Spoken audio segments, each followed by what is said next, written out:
Good evening, everybody. We're just going to give it a few more minutes while we wait for our committee members to join.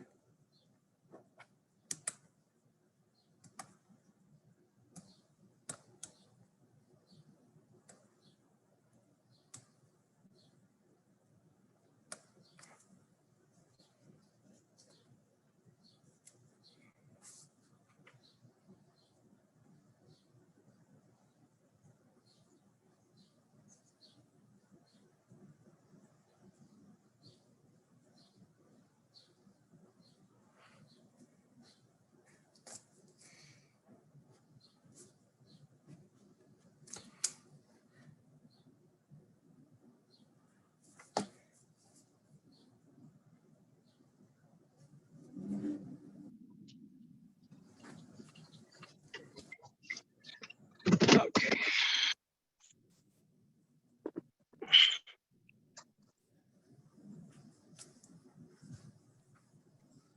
Hey guys, how we doing? Ladies, gents. Hope everyone's doing well. Sorry I'm a little late. Hey Jessica, Peter, Jeremy. Who else we have on? Carly's here, Yolanda, Judith, Xavier, and the 917 Carlos number. Diaz. Oh, it's gotta be Carlos Diaz. How are you, Making my believe- buddy? I'm good, my friend. Good, my friend. I haven't seen you in Puerto Rico in a while. I haven't been there either. Yeah, I've been hiding. Man. It's too dangerous out there. How was it out there? You been out there? No, I haven't. Not yet. I miss hear it. you. So do I. Yeah. Trust me. Carly, how are we doing with quorum? We still missing, or where are we?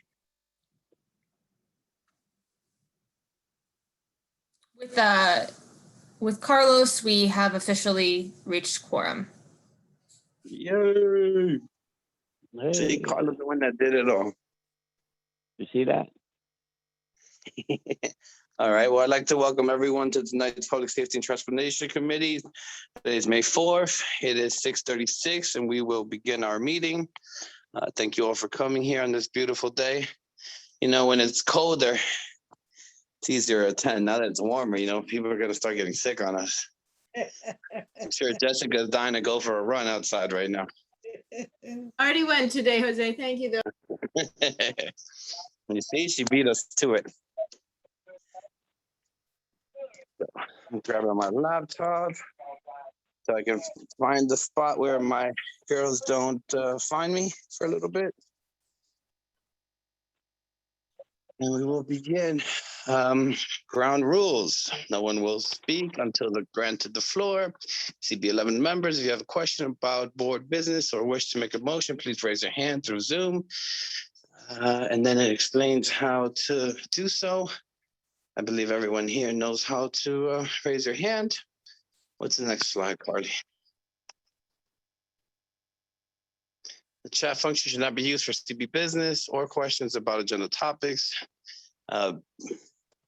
This is something that we've discussed thoroughly before, and particularly in an executive.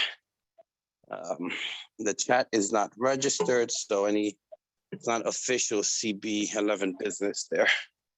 Please keep your questions and comments second and germane to the discussion. So let's not get off track. Members of the public, if you have a question or comment about the subjects on the agenda, please raise your hand through Zoom. Okay, perfect. Give me 1 second to send the text.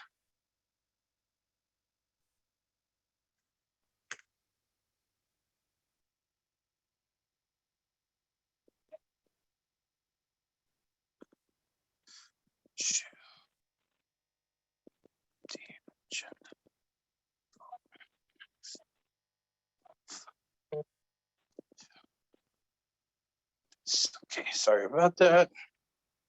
Okay. And we are doing a call to order. And according to the new guidelines, Carly, do we need a? No. No, we don't. Perfect.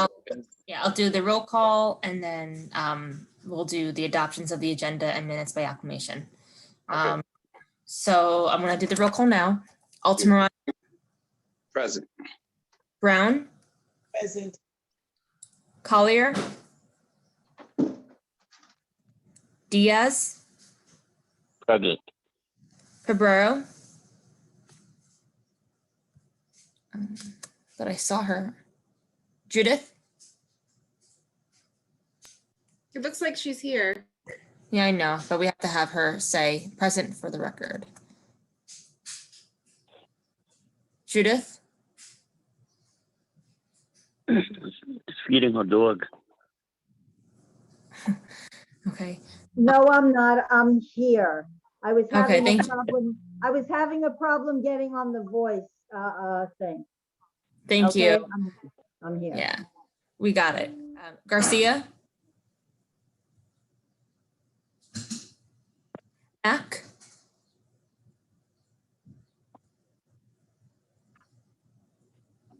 Here. Yep. Great. Here. It's okay. Morris I'm here. and Wiltshire Clement. She mentioned she might be late. We have quorum. Did you call for Dawn or? Oh, I'm sorry, Dawn. I think I did. Sanders? No, I'm here. I'm used to like right after Morris. I'm here though. Sorry. Thank you. I must have read your name and just checked it off. Thank you, Dawn. We have quorum. Perfect. Thank you everyone for being here. Now we're going to adopt tonight's agenda. And again, we're going to, Carter, do we need anything to adopt the agenda? How is the new layout? We're following the new layout that As a script state, if no one objects to the agenda, then it will be adopted. So if you object to the agenda, please raise your hand. Beautiful. Does anyone object to tonight's adoption of the agenda? Okay. No one objects, so we are adopting the agenda.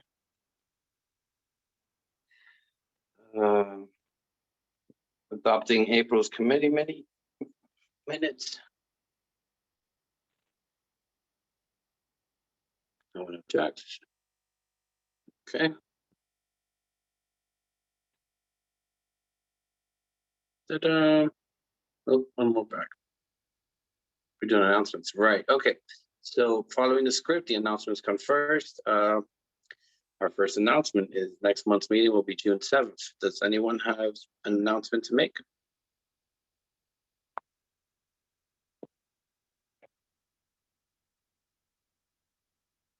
Okay, then let's move forward. Point for clarification, Jose. The order of the agenda is not the agenda that was published. Is that because we're following the new script temporarily, or can I have it requested that our written agenda that's circulated reflect the order that the meeting will run in?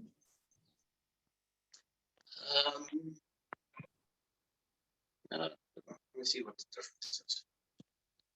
I don't know if that's necessarily.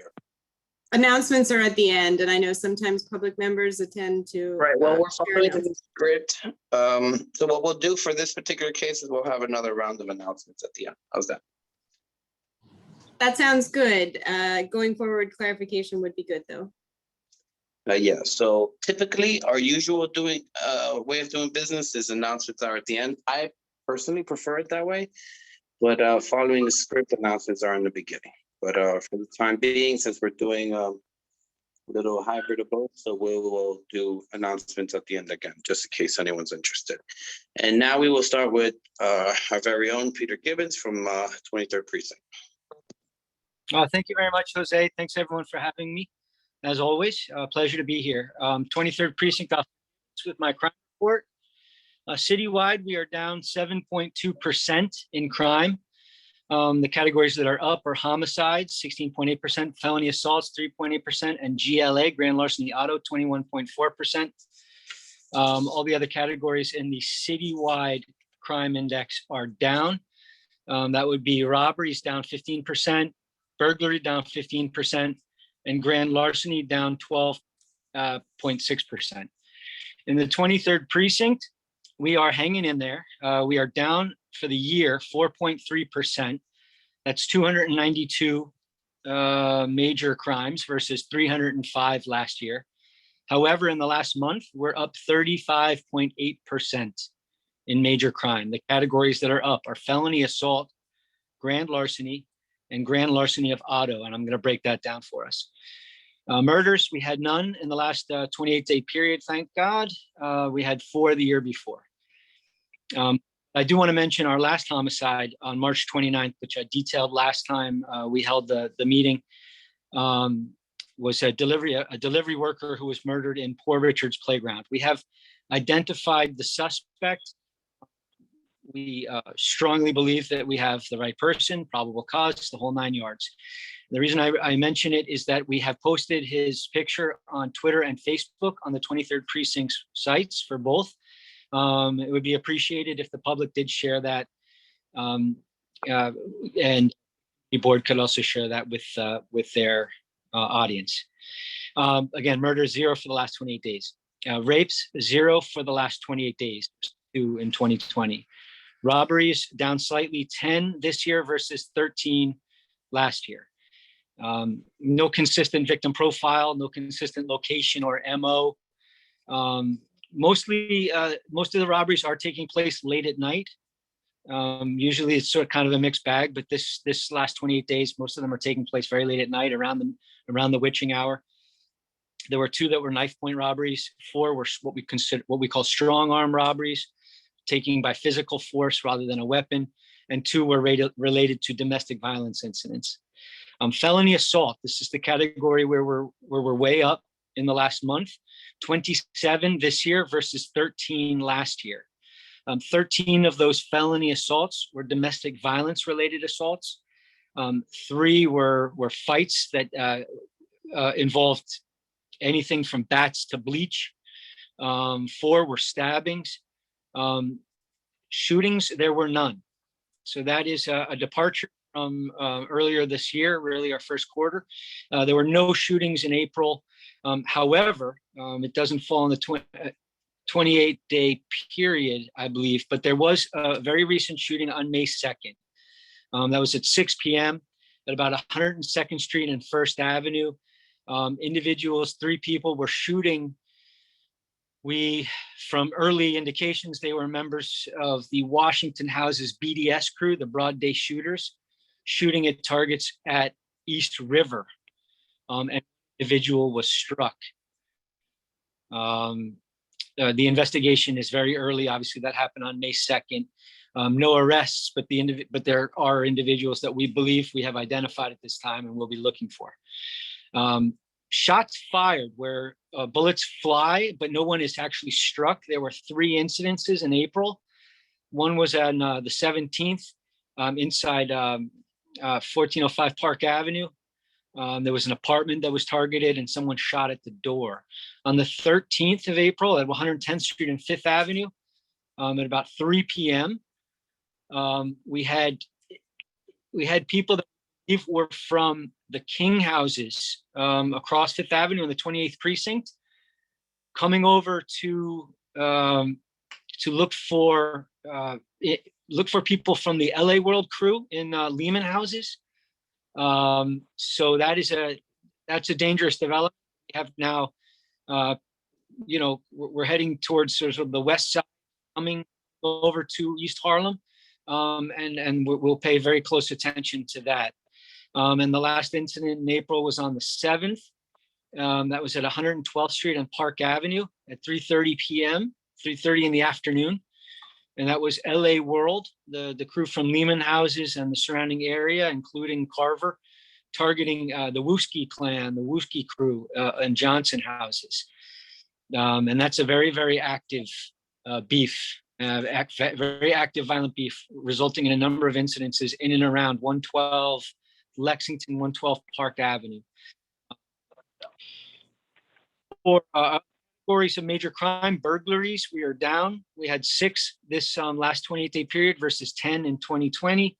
Again, as I mentioned last time, there's been a huge turnaround from last year when commercial burglary was kind of our number 1 crime in terms of overall numbers. We're down 55% a year in our burglary. Grand larcenies, Also, a cat is up in a big way this last month.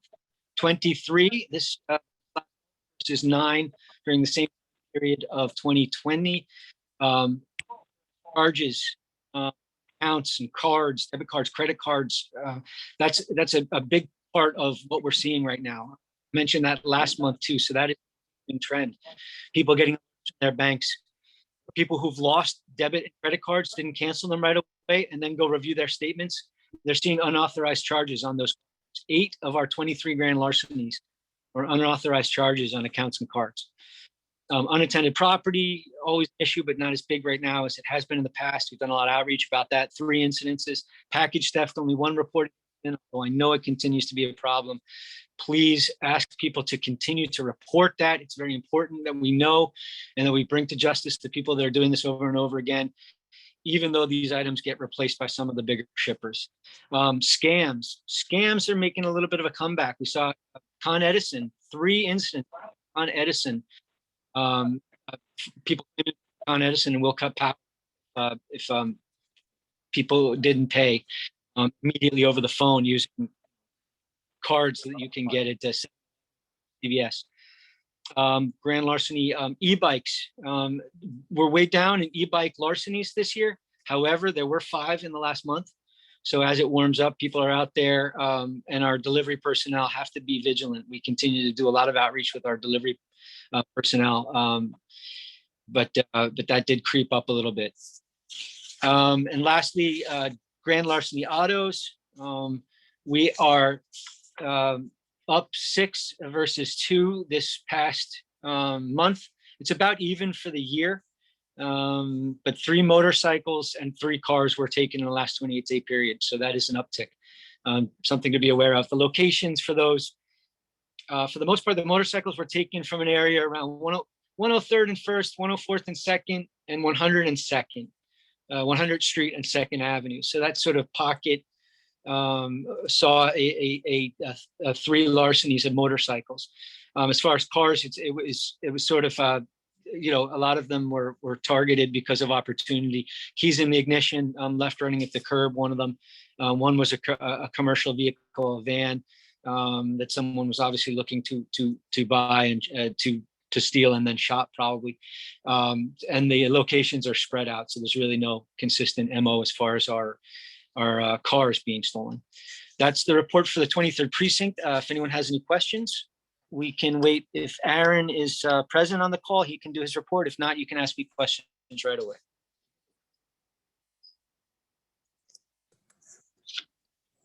I don't see Aaron present. If someone's available from the 25th precinct, please raise your hand and I'll promote you to panelist.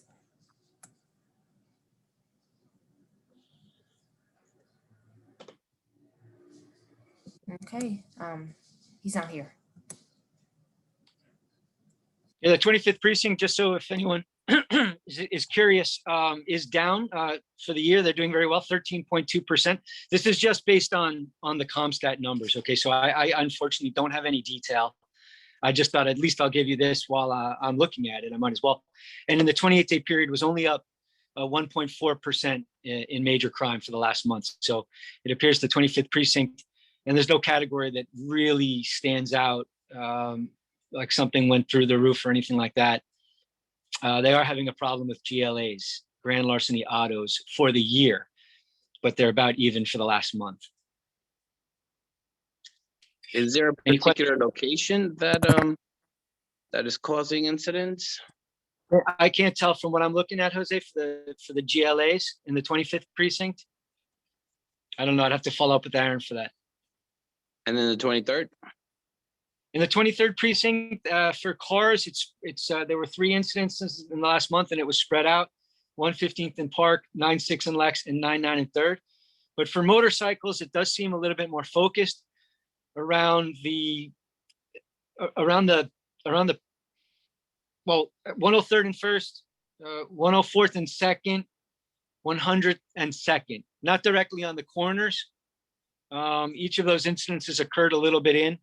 But roughly those locations. So sort of in the area of 100th Street to 104th Street, 1st to 2nd Avenue. Okay.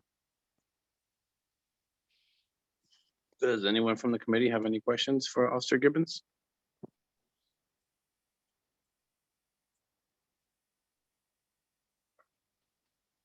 All right, Pete, thanks. Oh, wait, I think Jessica, I prematurely.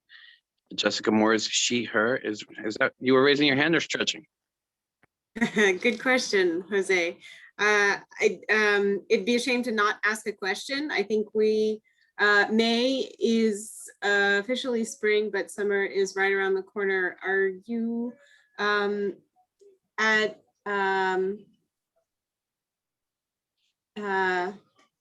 the precinct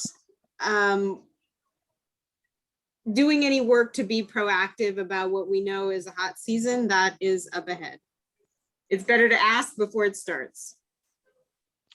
Sure. So we've had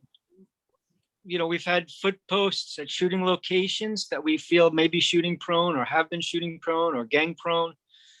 So we have visible actual foot posts, people standing out there. We will have summer all out, but that hasn't actually arrived yet. And those are officers from other locations within the city who've been deemed more essential on the street than whatever their current assignment is, usually in an office somewhere. So that will be helpful. But yeah, I mean, the locations that we have, you'll see like, sometimes you'll see a vehicle with lights on. We usually switch up those locations now and then to keep people on their toes. But if the location is chronic, obviously we'll still have something there. But obviously we'll usually put a vehicle with the turret lights on and it's 24/7 fixed post. Usually it tends to quiet down after a month or two, and then we'll move it to a new spot where we think there might be, increased activity. You'll see something at 115 and First, you see something at 110 and Madison, you see something at 2nd Avenue. And those are just locations. Usually they are sort of a buffer zone between two gangs. So 115 and First between Wagner and Jeff, or 101 and 2nd between East River and Washington houses, 110 and Madison between and Lehman, between the two crews there. So that is something that we are always doing and always moving about, depending on when things are heating up or if another location we think is going to become more active. So that's what you're seeing out there right now, and we're looking forward to the all out to beef up our foot post presence out there. We also just put a light tower at 1 and Lexington Avenue, and Park Avenue. And folks may see that because it's a heavy pedestrian area. Obviously, there's a lot of commuting along the 110th Street corridor. And the reason we did that in the community.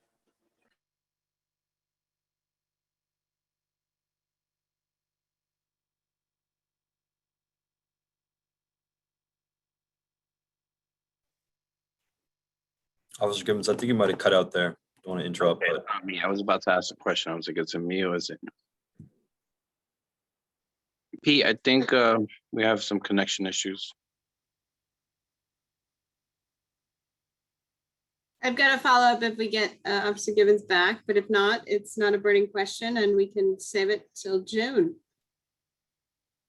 Okay. All right, we're gonna. I was just, I had my hand raised, but I was just gonna say thanks for the update, and I was gonna ask a question about open streets, but I don't know if that might open up a can. We lost him, so. Okay, well, if he comes back, I was wondering Yeah, about. if he comes back, we will follow up. For now, until I'm sure he'll come back. Until now, we have Jeremy here with us from District Attorney's Office. what's going on, everybody? How's everyone doing? Jeremy from the District Attorney's Office. Thank you, Jose, the Community Partnership Unit. As far as I can't chime in too much about open streets, but I did bump into Kerry King from Uptown. I think they're going to be doing that, and they're feeling good about that.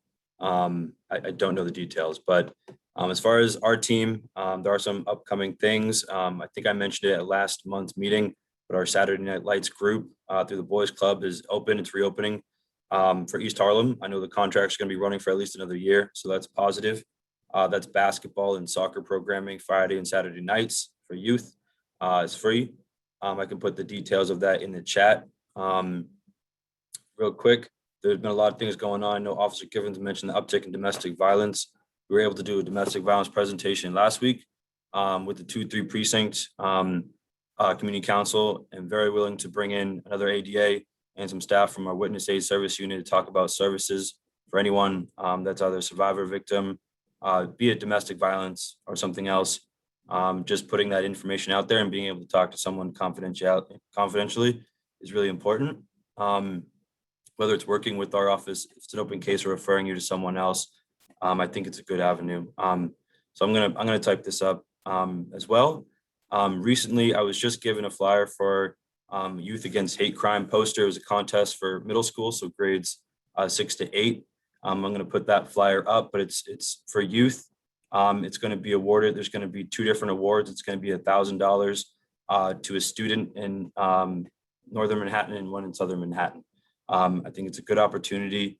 I know there are a couple of conversations happening this week, specifically at Wagner Houses, basically a call to action, seeing how we can get the community out. I'll be there this Thursday, and I can give anyone information if you're interested. I saw that Ava Chen from CB11 was on a call last week, and she's interested in helping out that. So I'm sure that she'll loop in y'all. I had an opportunity as well to read the resolution that Carly sent. I wanted to thank you for that. I sent that to my team. The resolution against anti-Asian hate crimes. So that's been spread in our office and definitely well received. So thank you for that. I think I've rambled on a bunch, but I'm going to put it in the chat so that people can copy it and spread the word. But if anyone has any questions for me, definitely appreciate it. And I'll be here. Thank you.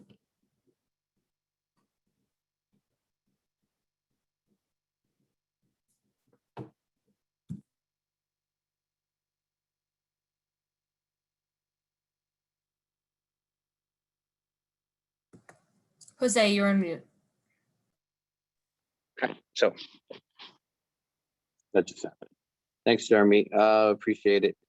Dawn, your hand is up. Do you have a question, or was it the previous question? I'm sorry, it's the previous one. I'll lower it. No problem. I have a quick question. I don't know if this is just an admin question, but am I able to share a flyer or a file in this chat, or do you just want me to email that? Because I'm looking at the feature and it's just a little different. Oh, I'm not sure, to be honest. Yeah, well, Okay. like, we don't mind, but I'm not sure if it has that ability. I'll figure it out. If not, I'm going to email it. Okay. Yeah, if not, send it to Carly, and Carly can send it to everyone. Thank you. Thank you, Jeremy.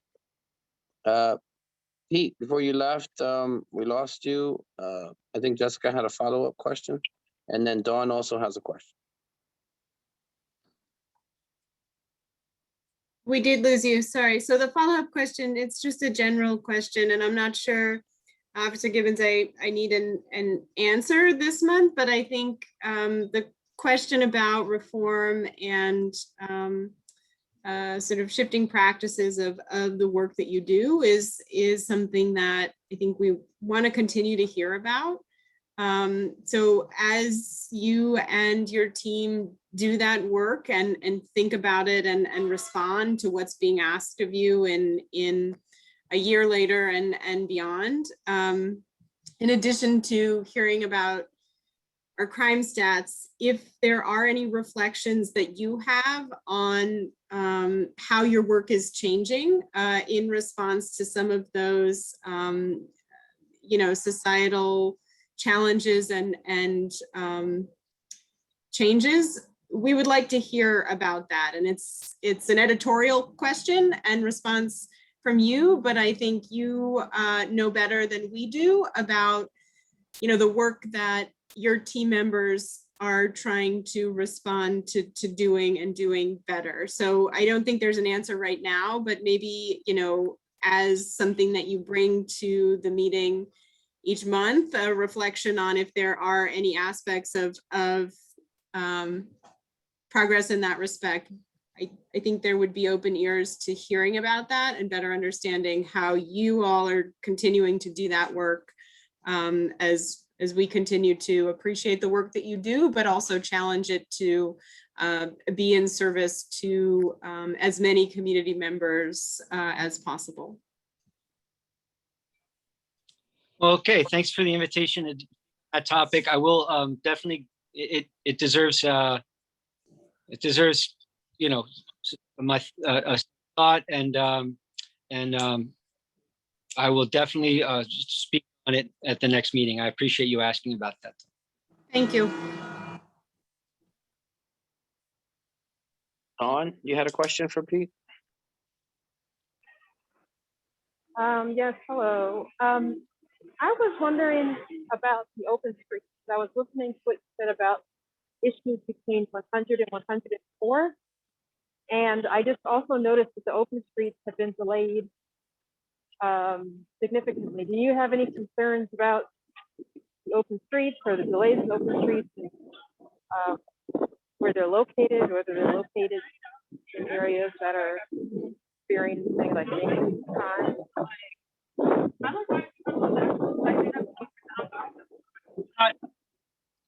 I'm not so the open culture streets. Yeah, I think there was supposed to be one on 102nd.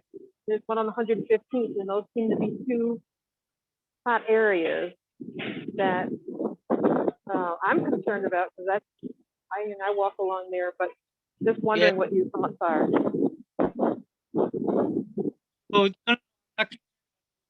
that they picked, we had to revise the DOT's list a little bit.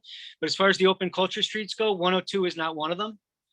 It's we have 103rd Lexington Park, 104th Madison 5th, 104th 2nd 3rd, 105th Madison the 5th, 108th 3rd to Lex, and 101 Park to Lex. All the locations are they're not places where we see any kind of gang violence. So I'm not concerned about those. 115th is, 115th Street is not a open street, open culture. Thanks so much. Thanks for your update. Sure. Did we have any other questions for Officer Gibbons? All right, Officer Gibbons, thank you so much. It's always a pleasure to have you. Jeremy as well, thank you for coming. Let's see who else we have. Aaron couldn't make it today. We have to follow up with PSA 5 to make sure that they attend at least every so often. MTA Police, we haven't, we went from having them monthly to having them quarterly. We're gonna follow up as well. Community Council, District Attorney, we went through Department of Transportation. It's my understanding that I guess we put a little too much pressure on Lyle last time. I think that was Yolanda, but I'm partly to blame as well. So today he is mysteriously not in the office. He might be on vacation. Carly, what's the status? He's Lyle's out of the office. He's out of the office. Yeah, he told me he wasn't going to be able to make it because he is on vacation. Yeah. Got it.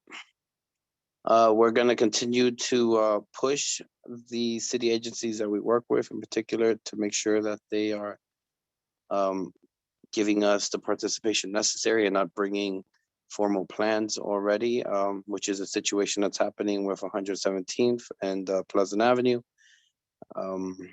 If he didn't come this month, so most likely he'll be here next month, and we'll see what plan they're brewing up. But we would really prefer to participate from the inception of the plan and not just see the overall, the end of it.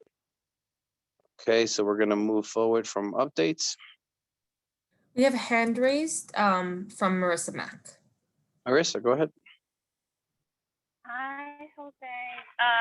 I just wanted to know in regards to the update for Pleasant Avenue and for the East River Plaza. If no one can be here, can we also request a written update? Because then that way we still get the information whether somebody can come or not. We actually requested it already, and we Okay. got a response from the big boss, and they said that the plan is not yet ready. So I'm not sure what the mystery is behind the plan. Right. Okay. Which is, I'm not sure why they wouldn't be willing to share it, but it's something that we're going to continue to push, because I think it's important for us to be part of the conversation. That particular area is a big You know, the Yeah. community has a lot of interest in it. And, Yeah. you know, there are times when their solutions cause more problems than the original problem. Jessica, you have your hand up? Yeah, I just want to piggyback on Marissa's polite comment and suggest that there are many community stakeholders in that, not just community stakeholders, but stakeholders period in that area. And from our position to make sure that DOT is engaging those stakeholders, not just us, and not just the council member and not just East River Plaza, but others in the neighborhood who are seriously affected by conditions both on the street, on the sidewalk, and the place between the streets and the sidewalks called the crosswalks, where people either feel safe or don't. So I said this to you, but I'm saying it here on the record that a response, the plan is not ready, is inadequate, and we are not asking for a fully cooked plan. We are asking for a clear description of their engagement to date in the process of the work that they're doing to remedy some very real safety challenges that are happening on our streets. So for the record, there we go. If we can follow up with DOT and get some more information, I think it would be much appreciated for on behalf of many of the community stakeholders who I assume have maybe not been engaged. Yes, Maybe agree. have Thank been. you. Yep. Yeah, thank you. Thanks, Jessica.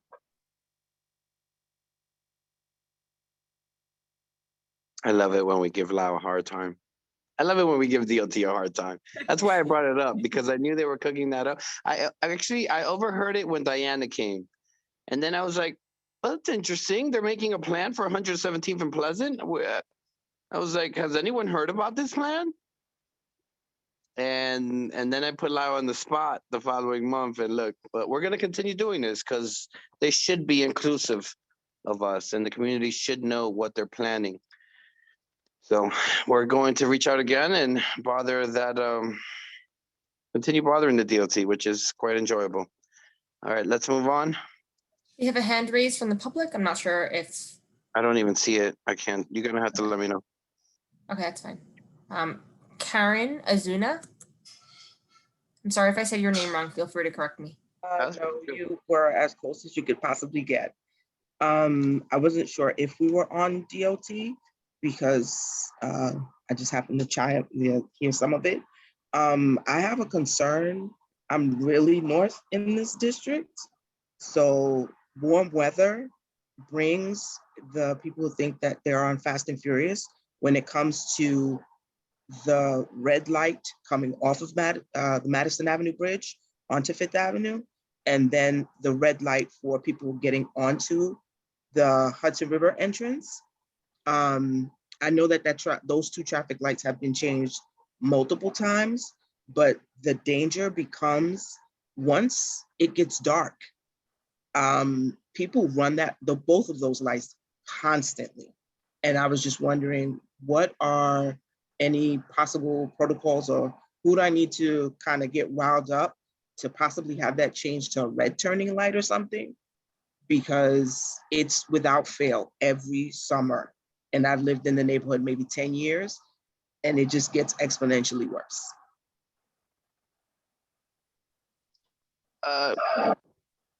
Yeah, no, absolutely. That sounds like a concern. I'm just thinking of what a good solution should be.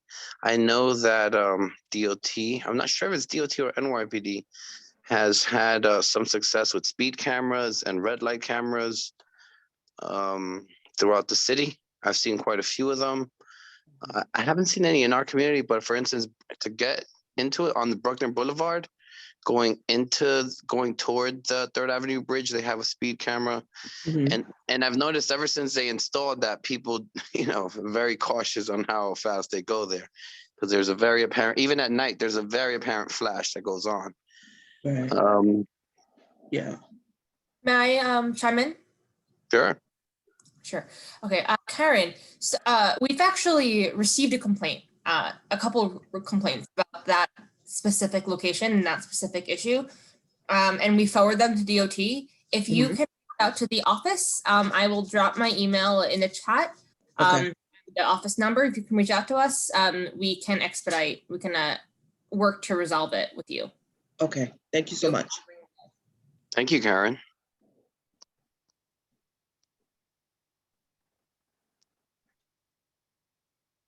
Okay, so with this, we're going to move on from informational updates. Yay. Discussions and review of the executive budget for 2022. Yes, I know you're all so excited. So excited. I have to give Jason a call back because I'm sure the budget committee is working over a lot of time. Carly, do we screen or? There we Okay, so I have all of the budget numbers, the request numbers that pertain to this committee. So I am going to just go down to it. Yay. We're going to start with 6C. Do we have this email? Did the committee get this Yes. information? Yeah, the committee got this, and then also the full board got it too. Oh, just Sorry, hand raised. just a sort of point of process question. We are reviewing the preliminary executive budget or executive budget response. Are we required to do anything in response to this? Or please clarify what it is we're doing for what purpose? Yeah, so this is the executive budget. The mayor released it at the end of April, and what we're doing. So the community board does not have a role mandated by the city charter, but we're basically reviewing the responses and going to decide. Well, the committee is going to decide if you want to provide testimony to the city council, and you could do so on May 25th. We can submit it in writing, or someone can attend, but normally we just submit it in writing. To be clear about the process for public testimony, if the testimony the committee wants to provide is, already a position of the board, or just, reiterating the need for a certain request and urging the council or urging the city to fund it, it does not need to go to a vote. If the testimony were to provide anything that expands upon the budget or expands upon a previous position by the board, it does need to go to a vote at the full board. So we're just reviewing the responses. The city council is holding public hearings with the various agencies throughout the month of May. And then at the beginning of June, it will be put up to a vote to be adopted, and then it will be enacted starting July 1st. Does that answer your question? And we have about, I think we have like 10 requests, 1, 2, 3, 4, 5, 6, 7, 8, 9. Yeah, 10 requests to review. And so we're going to review the requests. It's pretty much settled, and we would look to make new requests next year at this point if anything was not funded, correct? Yes, new requests next year. It's not that it's settled, but it's, this is the foundation of what the adopted budget will be. This is, they released the preliminary budget in January, and after reviewing our response to the preliminary budget, they then put together the executive budget, released it, and in early June, it will be voted on by the city council after public hearings throughout May. Okay. So yeah, we have 4 capital requests and we have 6 expense requests. And Jose, do you want me to just run through them for you, or do you want to read them? Yes, I do. Okay. Okay.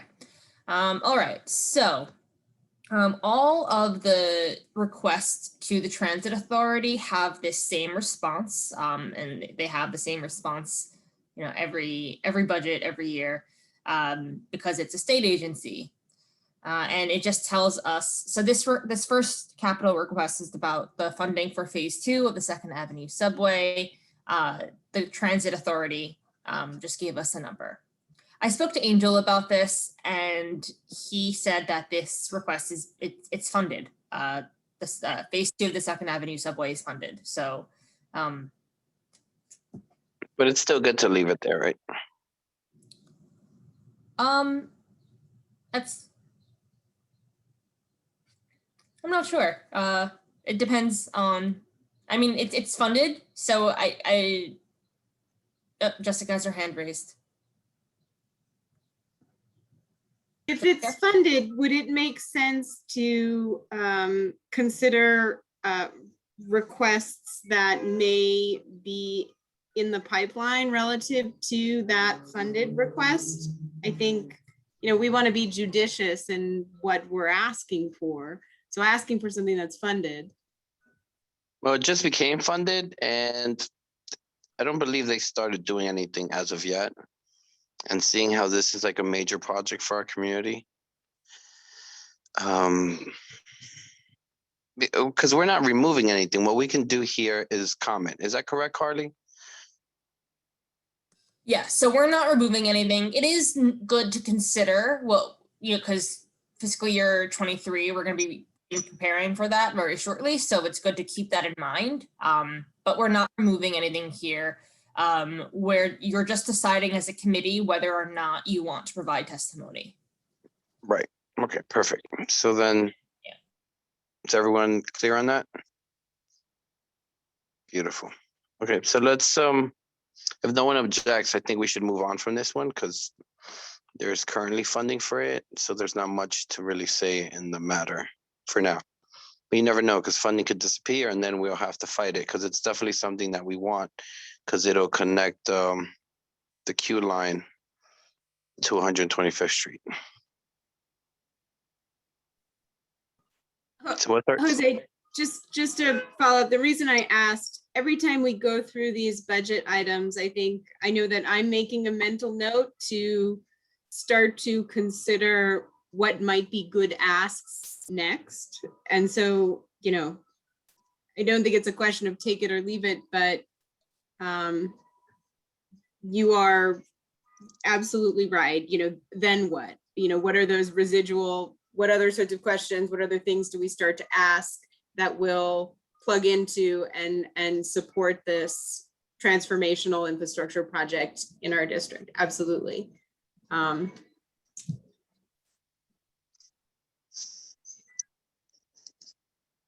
Thanks.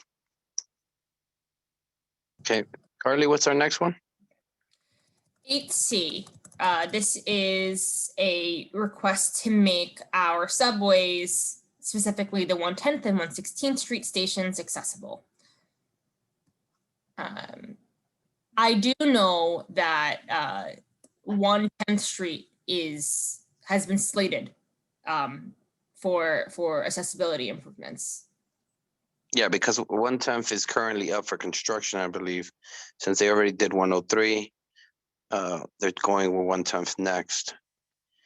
Accessibility is obviously a big issue in our community. It's something that we continue to strive for. I'm not sure what was their response to it, because that's always the interesting status of the request. Contact the Transit Authority. Yeah, all of these Transit Authority requests tell you to contact them. Okay. Okay, Jessica has her hand raised. Go ahead. I like the little peanut gallery, the rebuttal. Carly, do we have, so Transit Authority, we moved, or Jose, I'm not sure if that was an official statement at the beginning, informational updates from the Transit Authority are now quarterly. What is our communication with the Transit Authority? Because they also have a budget and a budget process. So if we're asking for things in the wrong place, it means we're barking up the wrong tree, and we want to know what the right tree is to start barking up if we want things. So how do we find the right tree? And does that tree need to come to our meeting, or is there another process that we need to, insert ourselves in to make sure that our bark is heard? Yeah, thank you, Jessica. So frankly, the communication with transit authority is limited, especially since the pandemic and working remotely. They haven't been to any of our remote meetings. So the reason why we're getting these boilerplate answers from them, and really we get them from every agency, but specifically this response is because as I mentioned earlier, it's a state agency, and I think that the state budget maybe is a place, you know, to look. But yeah, I think that a start is, oh, we have a hand raised. We have two hands raised. Yeah, I think a start is reaching out to the transit authority, and I think, you know, I will do whatever Jose and the committee directs of me, asks of me. So if you want me to reach out to transit authority, I absolutely can. Sure, we have a question by Dawn and then Marissa.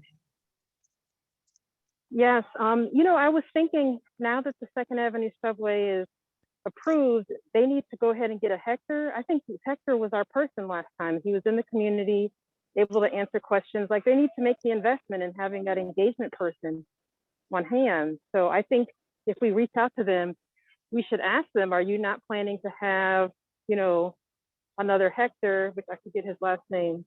And if so, why not? And then if you are looking for someone, we want you to recruit locally so that our advocate, even if they don't show up to our meetings, we could like knock on their door, go to their house, you know? So that's just something I was thinking about. A lot of these agencies, they're supposed to have community engagement liaisons. And a lot of times they just leave those positions vacant, and they need to fill those positions. There's plenty of people who can fill those positions. That's just my 2 cents. I think when Carly reaches out to transit, hopefully we get a response quickly, first of all. But I think they were very engaged, and I know exactly who you're talking about in terms of Hector. They had the office on 125th. I'm sure some of that changed because of COVID, but I'd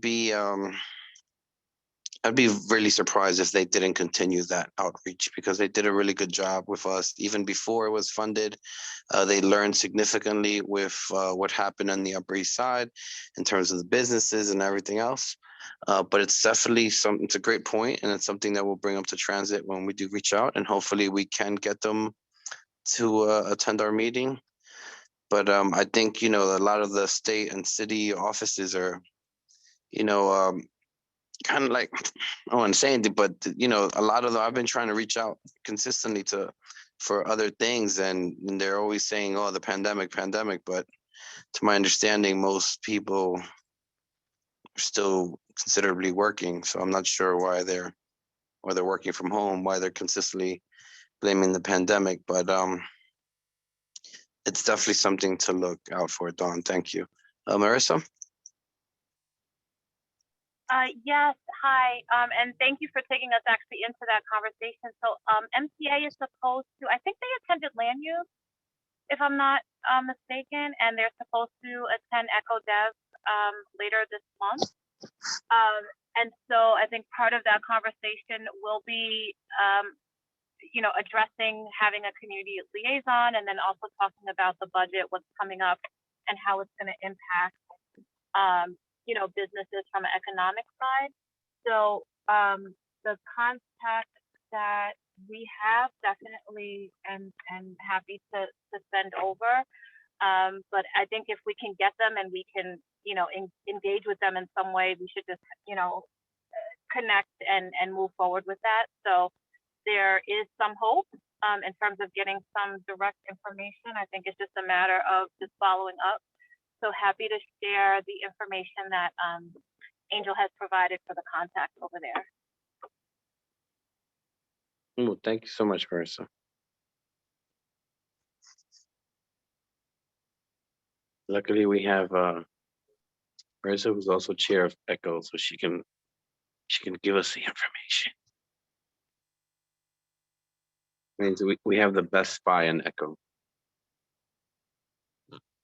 Let's see what we have here. Something's in chat. Okay. What's our next one, Carly? Sure. Next one is 18C, so let me scroll down. All right, it is the repair or provide new streetlights. This is about providing improved street lighting along 104th, 105th, and 117th Streets between Park and Rex Avenue, as well as 126th Street between Park and Madison Avenue. This mentions the thick tree canopy and how it obscures the effectiveness of traditional streetlights. There's a typo here. And they will try to accommodate this issue within existing resources. So this is actually, normally we receive like the answer that says DOT needs to study this. So, Right. So this is actually a better answer than we've received before. And that was thanks to the work that we've been doing where we were able to specify what we wanted exactly. So yeah, that is a promising answer, hopefully. But it's okay. Yeah. Anyone else? I have a question. Go ahead. How, I live on Second Avenue, so I've got those fancy new streetlights and I love them. But how do we know that things have changed? Do we just hear? Does DOT come tell us, hey, we've installed some new streetlights in these places you asked for them? You know, things can improve without us being aware. But how do we know about those improvements so we can kind of be validated by the asks that we make and the response that we get? In terms of this particular procedure, what they'll say, and I've seen it in the past, is they say that this request has been, I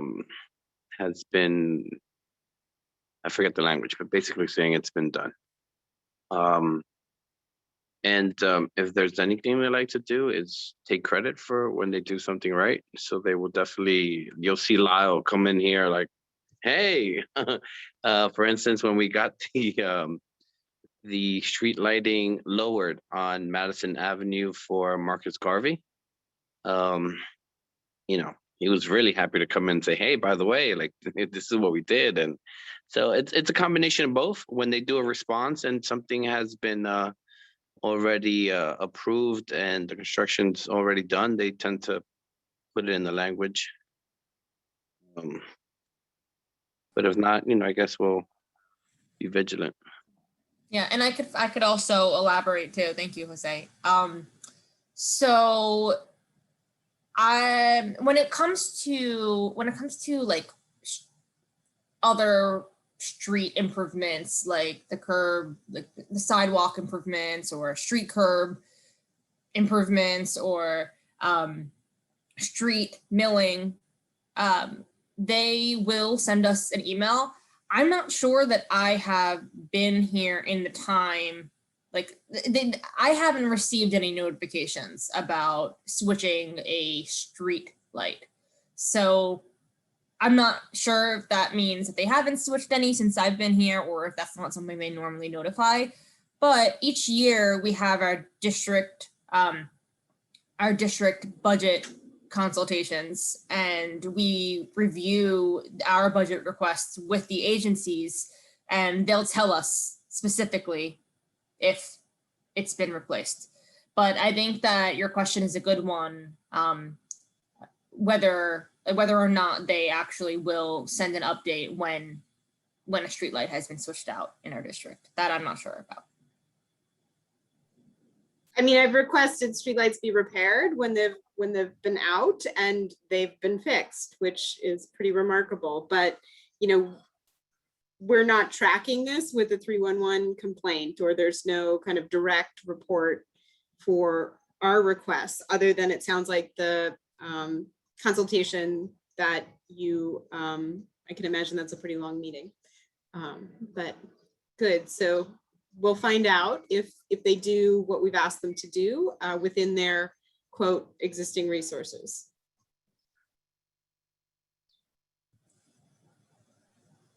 Thank you. Good. Have questions before I move on to the next one? Nina has her hand raised in the public section. Hey, In this I know you, action, I don't know if she's yes, considered public. yes. So I know y'all mentioned about the street lighting on 106 between Park and Madison. That's my area. And I know you mentioned on 104th. I just want to make sure that it is correct because I know that when a young man got killed in Carver, his mother was really pushing for the street lights to be lit up on 103rd and Park, which is 103rd and 104th Street in Park. So I just wanted to clarify, was that the same thing or you're just doing 104th Street? The more specific we can be, the better, Nina?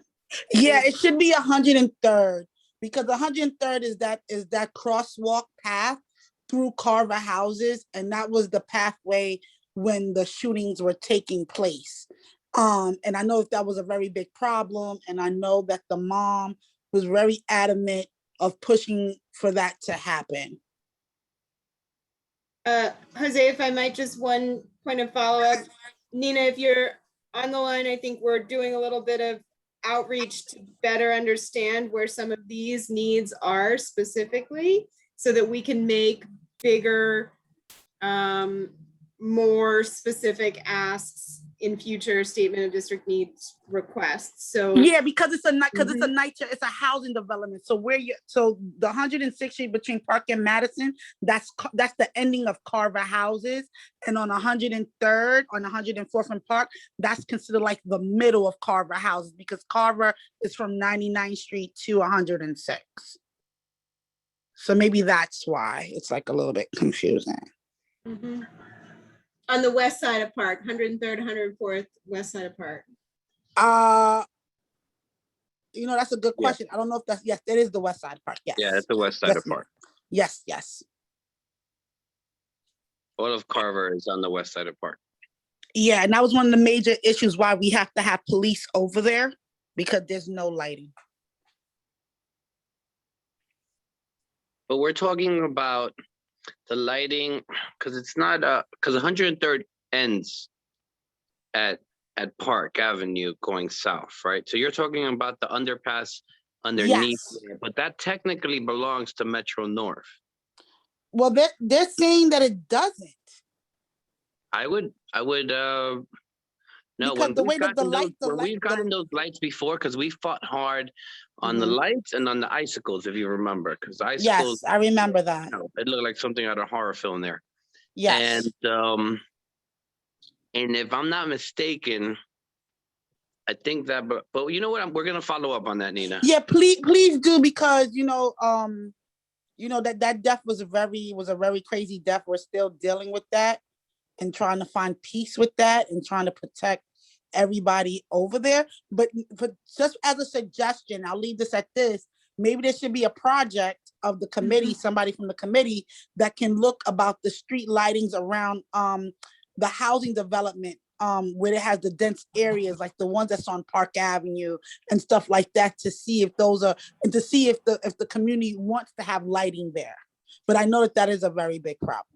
Nina, this is Jessica Morris here. Hi, Jessica. Hey, Nina. So I do some walking from 103rd up to 125 to visit and pick up my grocery bag on Wednesdays. And the pass through, what is a divide, which is the Metro North tracks from with our tunnels from 103rd to 110th, 111th is actually a connector. And you are absolutely right that opportunity for making a place that is a safe place and not a barrier is something that, the infrastructure is there, the electricity is there. There's even a place where you can just pop a little uplight. And if it were some color or some sort of, but there are a lot of challenges to getting heads nodding in the right direction for what that would mean for a community and what it would do for not only public safety, but also a kind of a recognition of a special place that is at the heart of a community, but that stands kind of divides a very real part of the community from the west side of Park Avenue to the east side of Park Avenue in that middle part of our district. So all for a project, as you suggest, but I think recognizing why it's needed from a public Yeah. safety perspective is really super duper important. So And just totally, utilize yeah. me any way that you can. Okay, Thank you. will do. You're welcome.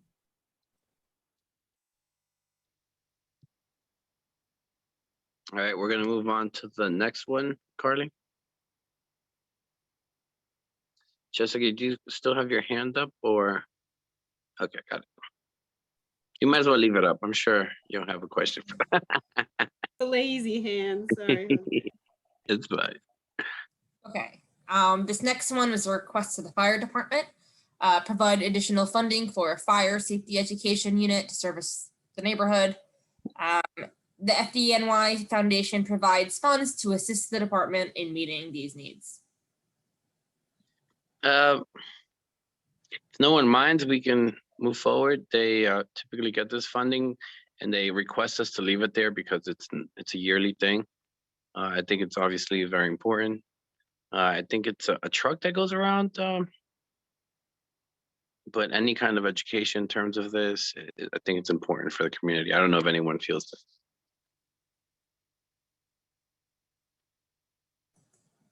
No? Okay. Okay. Moving on, that was it for the Capital budget. yes, the capital budget. Now moving on to the expense. Our first one is First one is number 4. Provide funding for an expansion of the mayor's action plan for neighborhood safety to cover all NYCHA developments in East Harlem. Further investigation is required. Contact the agency.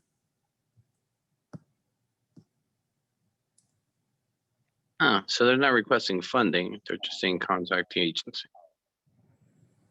The agency would be the mayor's office, right? Yes, the mayor's office of criminal justice. And actually, I do believe that they are coming to present to our youth committee. Eva's on the line, I see, in the attendees, and she connected us with them. I believe they came here to present on MAP in Wagner houses, but I think they're going to do that. Yeah, they're going to do it now for youth. So if anything, we can follow up with them there. Okay, but if not, we'll have to contact the agency, right? The MAP program was working very well from what we last heard. And it's something of community policing that I think it's very beneficial. Anyone have a comment on it? I do just want to say that we just added this, right, Carly? Yeah, this is a request. Yeah, this is. You muted yourself, Carly, by the way. I know you're talking. But yeah, sorry.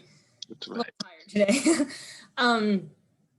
So if the committee were to decide to provide testimony on anything, and I'm just going to use this one as an example because it's an easy one in my brain. What you would do is, like, the point of it is to, testify to city council saying, listen, we requested this and the response that is provided in the executive budget is not sufficient. Like, we think that the mayor's action plan for neighborhood safety is really important, and this is why, X, Y, and Z. We urge you to reconsider your position or the funding allocation. We urge you to expand MAP. So that's just That's something that we should do tonight because, yeah. Okay. So what do you guys think after hearing Carly? So obviously we were all very enthused with the MAP program. Jessica, you have your hand up? Yeah, I guess a clarification. I think we're maybe all in agreement that MAP is good. And that we want to see more of that type of investment and activity. But this response, I mean, is an expense request, this type of program, is that the right thing? First off, it's an expense request, right? Yes, because it's a program. It's not, so Okay. capital request is, building infrastructure, for example, purchasing something larger like a vehicle. Expense has to do with programming, has to do with staffing. Okay, even though, I think social infrastructure, the differentiation that you're making is important. So yes, an expense is the right thing. Further investigation by who is required? They're telling us to contact the agency. Are we supposed to be doing this further investigation, or are they saying they need to look into it? You all contact the agency and we'll talk about this next year. I guess I don't really, That's exactly what they're saying. But what we can do right now is, if we as a committee decide that this is something that we really want to push forward, we can make comments and send them to the city council or speak directly at the city council saying that this in particular is something that holds interest to us. Is that correct, Carly? Yeah. So the best thing that we can do is exactly that. For instance, if we take a few that street lighting, we can comment on, right? Just something that we absolutely want, even though they're favorable, but it's still something we should push. This MAP program is also something that we can comment on. We would like, due to the success that we see, we would like to extend this into every NYCHA. As we know that even though this program is at Wagner, like people from other NYCHAs can't benefit from it, particularly young people, because of ongoing beefs. They won't go into a different NYCHA. They just won't. They won't. So it is, if we want people from Carver or people from East River or anywhere else to benefit from this, then we're going to have to ask the city to extend. So that's something that we can do tonight. Jose, follow-up question, really a question and suggestion. My question is, does it matter that this is a mayoral agency that we're suggesting be supported? I know, that may be a sort of a challenge. It's not like city planning, or it's not like, DHS, it's not DOT, it's a mayoral budget, point of support. That's so, and then the suggestion is, it's my understanding that there will be some suggestion and noise raised about reallocating funds from the police department to other points of service that may better serve or that are in need within our district. And so this type of program is something that I think would be a great recipient of support for reallocated funds from traditional police line items to a more community-oriented public safety initiative. That is something that I don't know if our committee can be specific about, but I do know that it may fit nicely or dovetail with suggestions that are coming more broadly out of the budget committee, from what I understand may be happening there. And some of that is hearsay, but I think we have to figure out how to work together and advocate for. Jessica, I want to remind you that the things. budget, that every committee works on the budget, right? So even though the budget committee kind of puts it all together, if there's any particular thing we want to add, we can, not here, obviously, because this is already done, but that process starts a little further on, and we're able, for instance, the map request is something that came from this committee. We added that due to the, the presentation that came in and how we like the success of it. So that's definitely something that we can do. But in this particular, what we're doing right now is deciding whether or not to comment to city council on this particular point. What I'm So- suggesting, what I'm saying, Jose, is that there may be comments from other places that get put forward. It's difficult to, I I guess, know, but we don't know that. So operate in our like, we have to silo make- here. Yeah. we have to make a Yeah. decision based on, so basically like Carly will divide it and say this belongs here, and there will be some that may, you know, fall within 2 or 3 committees. So I think honestly, if we see value in it, then we should just put a response or put a some language to it, some testimony, and if we are happy with the way it is, then we leave it alone.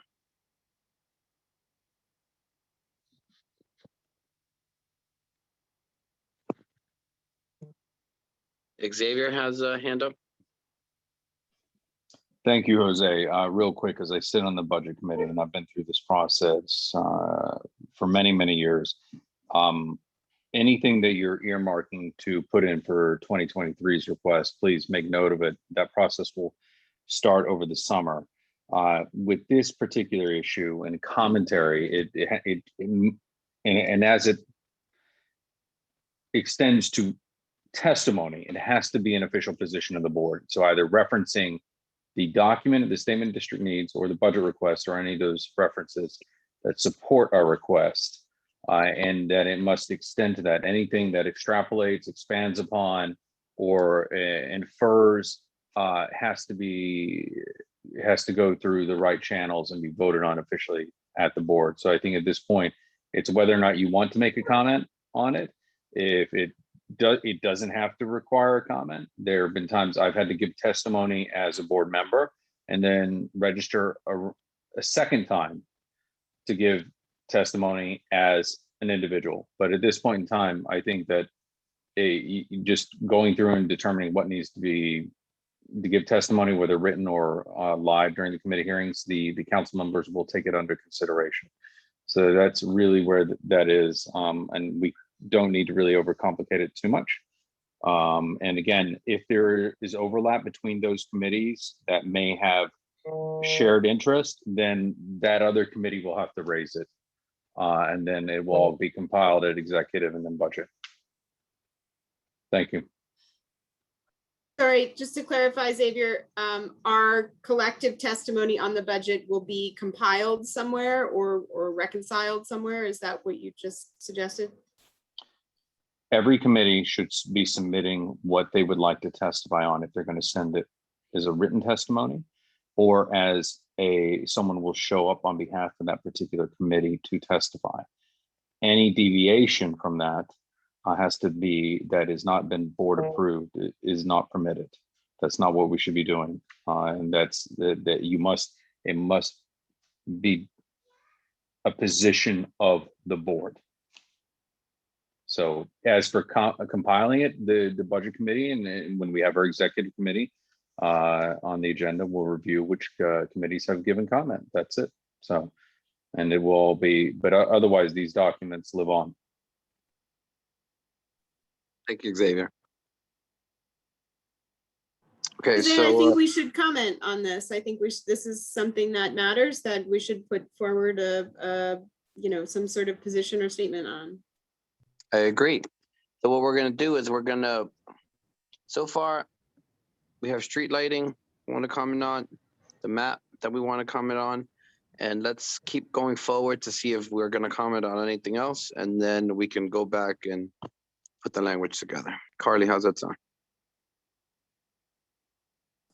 Sounds good. And really, as far as putting the language together, we can just, I'll jot down like key points that you want to be communicated, and then I can focus on the the actual crafting of the specific language that is going to be submitted. Just for time.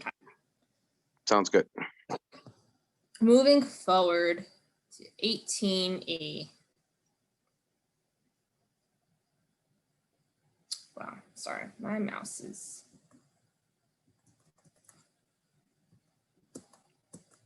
There we go. Okay. Is this wrong? Oh, It's parks. here it is. I had the wrong number here. Okay. Expand bus frequency or hours of operations is the M1 request, and considering changing these routes to originate north of the 59th Street Bridge. This is one of those automated responses, as it's from the Transit Authority. One thing to consider is that prior to the pandemic, the Transit Authority was going to do the Manhattan version of the bus redesign, or it was upcoming, and I think it's worth following up to find out what is happening with that. Just generally, not necessarily in the testimony, but just generally. Yeah, no, absolutely. We brought that up last month as well, and we haven't heard back from them. Let me see this. This is something we've asked for a long time. I actually spoke to someone that Xavier referred to me, and we'll be adding them for next month's meeting and speak in regard to this, which is the opposite direction of what we want, but we'll let that happen for next month. Jose, I got a comment, broken record comment though. It seems, this kind of Transit Authority, all of the sort of points of service or service provision questions through the Transit Authority, we're not making progress by asking for things through the budget process. So I think this is the way that we vocalize what we need. But then to take those needs, if they are not answered through budget allocation, take those needs and figure out how to get them served through, whether it's, starting to knock and pound the Transit Authority's door. I think that's a tougher, Carly, I don't know they're not an agency. So I don't know if they're willing to answer you, or if we need to show up somehow to start to participate in those processes that will get some of these service requests brought to life.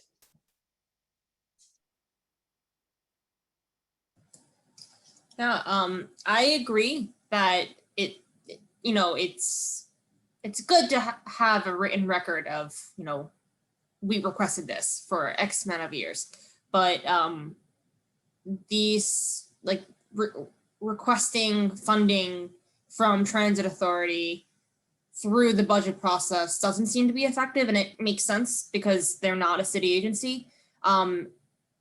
So it is worth considering how else to follow up and to advocate for these needs. And yeah. I agree as well, but that's something that we need to do throughout the year. Follow-up question, Jose, if I might. They don't attend the district cabinet meeting, Transit Authority? No. Okay, so we don't have a venue to sort of follow up. Okay. But they will come to see us for the Second Avenue, and they've come continuously for Second Avenue. So but we're the gonna Second have Avenue isn't the bus. So we're gonna have to ambush them. No, and what I'm saying is we're gonna have to ambush them at that time. We're gonna have to get them one way or another, but I still want to stay on track because we still have, a few more of these to do. We have to talk about the survey. So it's kind of like Jose, one, I think ambushing is not so effective necessarily either. We may be more targeted because the person who comes for the Second Avenue subway is not the person who can respond to a bus operations question, is not the person who can respond to accessibility needs at subway stops. And so I think there's got to be a process by which they hear community needs and can send the right people to respond to us. If that point of contact from a Second Avenue subway visit by chance starts the conversation, fine, but I think maybe being a little bit more proactive about how to get the right set of ears to respond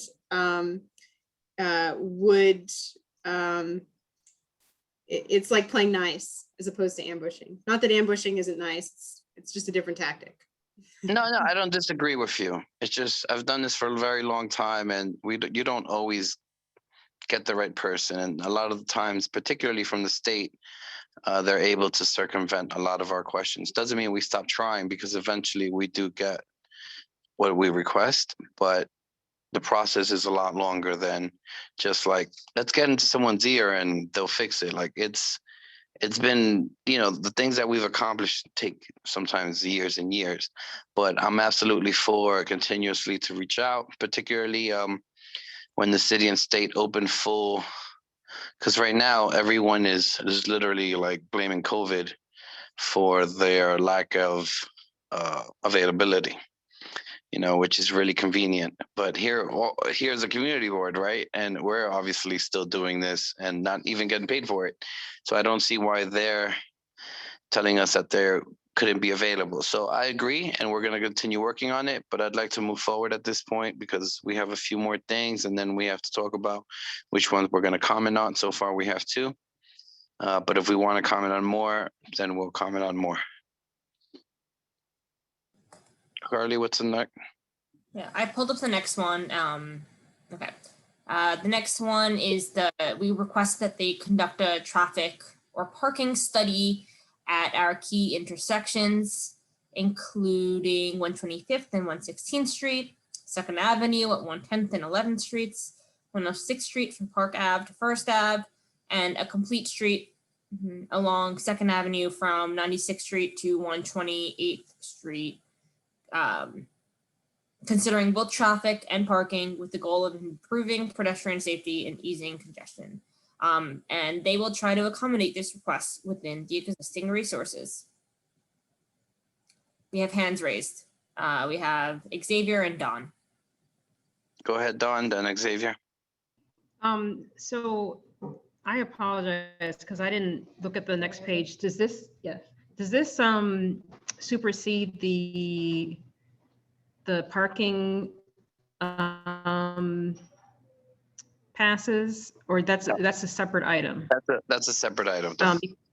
Okay, good, but the way this is worded, again, like it goes back to this idea, like everybody is saying this, I think even Gail and all the electeds are saying, like, let's aim for a car-free New York. And so a lot of the things that they're doing are aimed at reducing parking, reducing available parking so that people will give up their cars and magically just take the bike to the supermarket or whatever.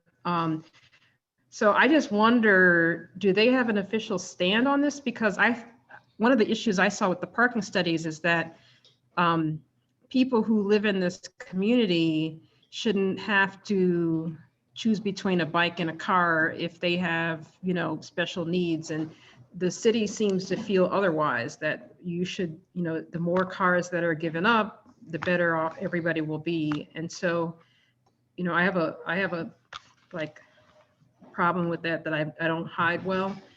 But again, the parking study is to do what? Like figure out how much more parking they can take without asking, or, that's just something I'm still worried about. In this particular case, Dawn, we're actually the ones requesting a traffic and parking study, which is something that's and you've even brought up through the years, because obviously I agree with you that there's a little bit of everything, and obviously parking should be conserved for the neighborhood, and it's important. That's why we're continuously, whenever there's a project, we make sure that we limit the amount of parking they take to the absolute necessary. I'll give the example of Madison and 116th Street, where they wanted to take, I think it was something like 4 parking spots for that extended bulb on the northwest corner. And we got them down to only take 1. And when we asked them, why do you want to take so many? And they really just, I don't know if they just looked prettier to them, but it's just, but that's kind of what we do, right? We're continuously pushing to make sure that the community doesn't lose spots. But it's not necessarily that. I think it's just a request to make sure that how the streets are being conducted and the traffic and the accidents. Well, thank you. Thank you for clarifying that, because, you know, what the city really says with all these initiatives are take cars away from poor people, penalize poor people. And let's, you know, so they're not talking about taking away cars from rich people. They're just talking about taking away and discouraging cars for poor people or middle class people. So I just want to be clear that when they have these little initiatives where they're like car free New York and all that, they're not talking about rich people, because rich people are going to be able to afford their cars and put them in lots and do zip car at $100 a day and all this other stuff. It's really talking about, you know, like even the cigarette tax, everything is about making sure the poorest people make up the gap for whatever goal they're trying to achieve. And I'm putting that on the record that's, you know, I'm sick of seeing that. Like, let's see how many poor people we can, you know, disenfranchise, or we can remove their cars, or we can make life harder for them, you know, so that we can make our numbers. And meanwhile, people of means are never affected by these programs, never. Thank you, Dawn. Xavier, you had a question? No, it was an old hand. Thank you very much, Jose. Okay. Jessica's your hand still up, or is it up for this? No, it's a new up. Don, hearing your perspective, I think it really it anchors that current cultural moment of car free is good in the very real perspective of people who don't always get to drive the agenda. So I am involved in efforts that look to the health benefits of shifting to active mobility. But the points that you bring up about, how important a car is for a family to get places and people who are not as mobile, it's so important. So I think, and I'll follow up, maybe we can get a cup of coffee or have lunch and keep talking about it, because I think, and making sure that, a 4-car bulb extension would provide a micro plaza for older people to hang out at the same time as it may take away more spaces. But I don't know, so I think there's a right way when things are asked for to go about doing it. And there's a way not to impose, what is the current culture on a community that doesn't want it. And so I think continuing to hear from you about this is so important to make sure that the way things are done appropriately and right and in service to those who are living and moving and working in the area. And thank you so much for saying that, because, Officer Givens told us kind of what are some of the things that are happening in our community. And so the whole idea that people shouldn't have options of how they safely get from one place to another is really aggravating to me. I think the streets have to be a lot safer if we expect people to just travel by foot. And I love to travel by foot. I try to average 10,000 steps a day. I'm just sharing that to say, I'm not just thinking about me, but I'm thinking about the fact that someone with a disability, is just not at the top of anybody's list. And I feel like the whole sort of, New York is like young, single kind of like, vibe. And that's fine if you're young and able-bodied and, you don't have responsibilities. But the second you have responsibilities, you are on your own in this city. Like nobody cares at that point, So I just feel like, I thank you for saying that. I really do. I really appreciate you. Thank you both. All right, Carly, next one.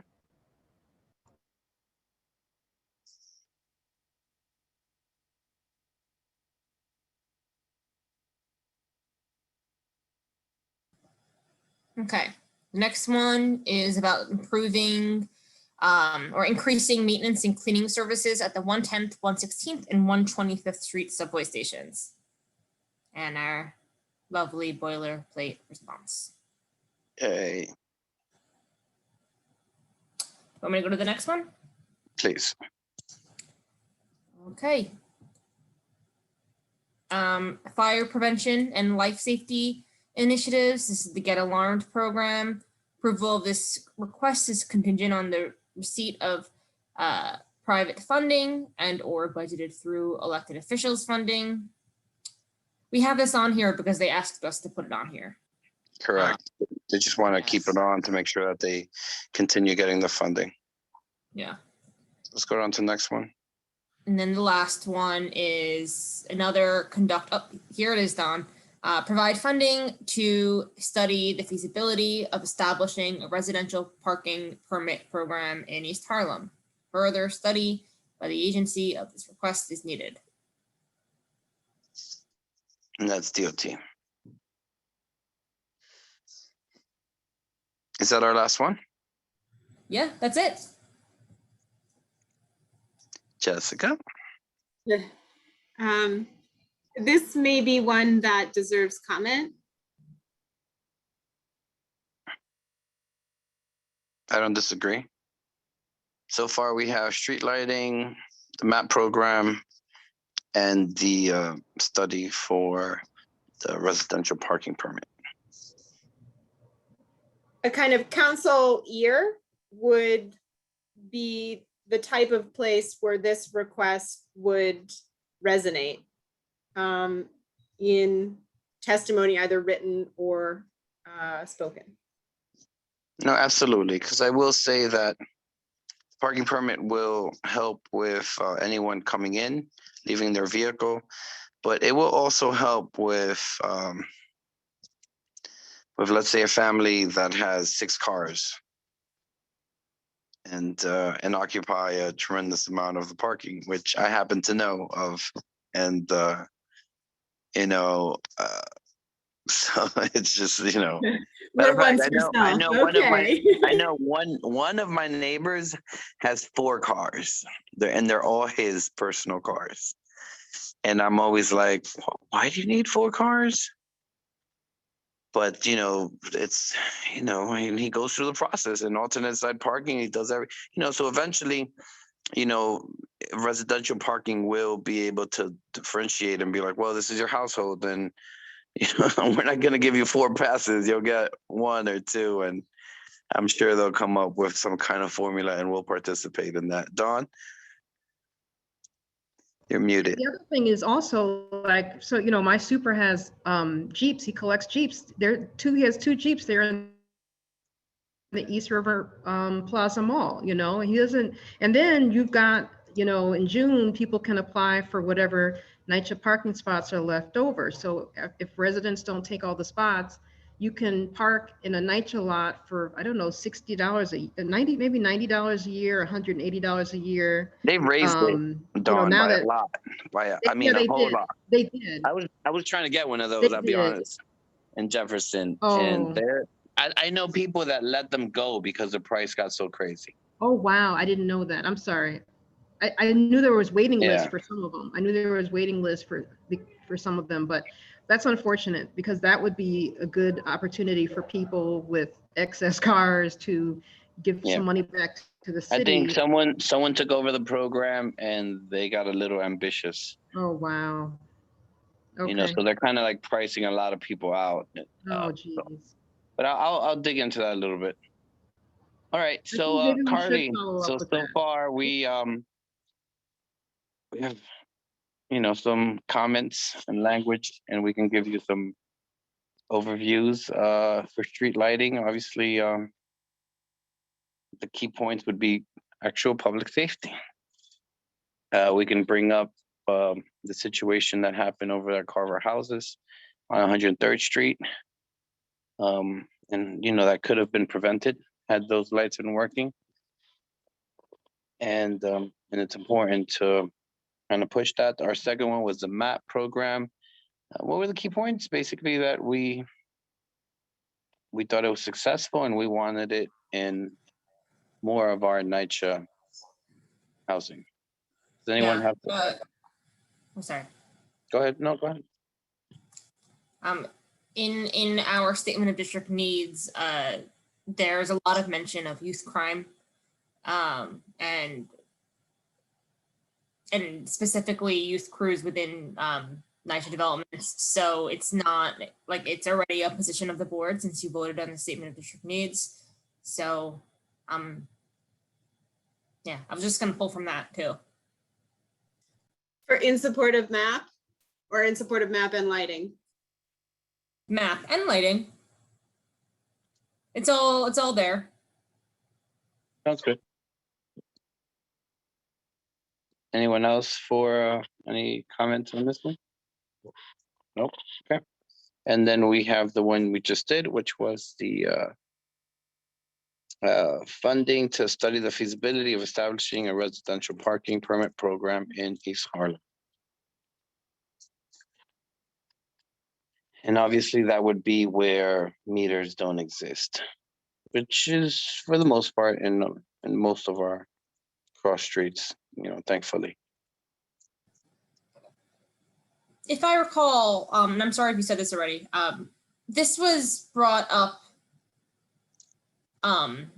in relation to the conversation we had about congestion pricing, right? No, because congestion starts at 96, and for phase 2, which is for instance, any taxi or yellow Uber livery, anything starts at 96th Street and down. So it doesn't really affect our community. For residential, it'll start at 59th Street. So this parking is more, this study or the parking permit itself for residential is actually more because people are driving into the neighborhood from outside and taking the parking and then taking the train down and then kind of moving along. Well, yeah, it wasn't the concern that because of congestion pricing, people would come into Manhattan and leave their cars in East Harlem and other neighborhoods in Upper Manhattan because there's not congestion pricing there? I guess it could be. That is correct. I don't know. I mean, anyone that drives down, I'm not sure they're going to be, I guess it's $275 a day. I guess that does add up. Yeah, we can use that as a. So Jose, it's also come up that, out-of-state plates, all sorts of kind of questions about how beneficial our assets, our parking assets are to our local community members, or whether, they're serving others who are using them for different purposes. Congestion, the congestion pricing program that you're talking about, I mean, that'll happen fast before we can move if we don't get ahead of it. Congestion actually was supposed to happen this year, Jessica. That was a state law approved, and it was supposed to happen in 2021, but because of COVID, they ended up pushing it back. So maybe. Well, not just because of COVID. There's also a federal, a sort of federal EIS that was supposed to happen that did not. So, right. Well, COVID is a good reason for everything right now. But I'm not sure when they're going to put it back in, but they're definitely going to do it. It's also because they have to do infrastructure, right? The 59th Street, they have to install the Easy Pass cameras on every street, every avenue. It's a major construction program. As much as they want to do it. What I'm saying, this is asking for a study, and a study is the first step in understanding if it may be a good thing to consider implementing. And so I think we should push for a study. Because you can't do anything. It would take years to do something if you don't have the sort of the proof to say, this is what will happen if we don't do this. And that's what we're asking for. right. So are we We're asking exactly for a study. It says, provide Yeah. funding to study the feasibility of establishing a residential parking permit program in East Harlem. So that's exactly what we're asking for. The points of comment that we would offer, Curly, would have to come from our statement of district needs, which I think accessibility, to Don's point, accessibility, and the sort of demographics as far as mobility, age, and family lifestyle for an East Harlem population. Anything that referenced those considerations would serve to support a localized a residential permitting program. It might be a stretch. I'm happy to try to put some pieces together if we wanted to comment on this, but I think what's not clear is that, do we want to comment on this? I think we should. I agree. I don't know if others feel the same. Hands raised from Dawn and Xavier. Dawn? So, yeah, I think we should comment on this because DOT likes to do pilots. And since they've already piloted this in Washington Heights, I think in Edonis's district, you know, if that's how they like to get away with stuff, we can have a pilot of parking permit program. Unlike, you know, like they put this pilot with these zip cars, it was a pilot and now it's permanent. So, when, you know, if it's easier for them to swallow, maybe they should, we don't need a study. Let's just do a pilot and let's just make it permanent, like they did the zip cars, without any input from the community, without any due diligence, without studying how many times cars are there. Let them do a pilot as well. So anyway, I think we should comment, but I think we should say that current pilots in Washington Heights and I forgot Edonis's district show that this could be a way to deal with excess parking and unaffordable off the street parking. We also have to make sure that when they do put it into place, it doesn't become a fundraising tool for the city, right? So we're doing this so that the residents can have parking, and we need to make sure that whatever cost to the permit is as minimal as possible. Mm-hmm. Xavier, you had a question? Not so much a question, but more a clarification on the genesis of this, which is several members of the city council had made observations that those districts within northern Manhattan, well, those community districts within northern Manhattan, which they represented, we're seeing an influx of out-of-state plates, people from outside of the city, those that were commuting in and taking over residential parking and then traveling down, as was mentioned earlier. The other interest too was because of mobility issues, and then because more of the northern Manhattan district have drivers who oftentimes have reverse commutes or need their cars to get around, as well as the those that have disabilities or need assistance. We tend to have more of a car culture up here for those reasons, and they looked upon the model in London, which was originally called upon by Bloomberg, about how they would, when you commute into London Central, you would have to pay a fee, and that they used the model of using neighborhood parking permits, so that way people could park freely on the street versus the meter parking, not so much as a fundraising tool, but more as to allow people to actually have access to those spots. So that they couldn't be taken by others who would normally pay in certain circumstances. So that was part of the genesis of this. And I think within our district, and especially noted as COVID has hit, there is an additional benefit, which is the issue of those that are buying cars and insuring them outside of the state at lower rates, and also to may not fall under the 3 coverage levels that are required by New York state law. So that was another issue that was raised. That also has had a knock-on impact to our community and to the city at large. So that was part of the genesis of it. So I think a study is worthwhile. And if many of you noticed, we have numerous out-of-state plates that seem to be always here, and it's higher than I've ever seen in the past, say, 10 years. So that's something that we should keep in mind, because a lot of people do complain about not being able to find parking now more than ever. So again, that's little brief history dump, and thank you, committee. Thank you, Xavier.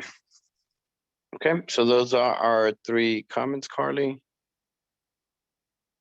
And then we're gonna wrap up this executive budget. I know you're all sad about ending this, but it will start again soon. September, we will be at it once again. We're going on to old business. First, we have the street co-naming at the southeast corner of East 101st Street from Lexington to 3rd Avenue in honor of Cecily Tyson Way.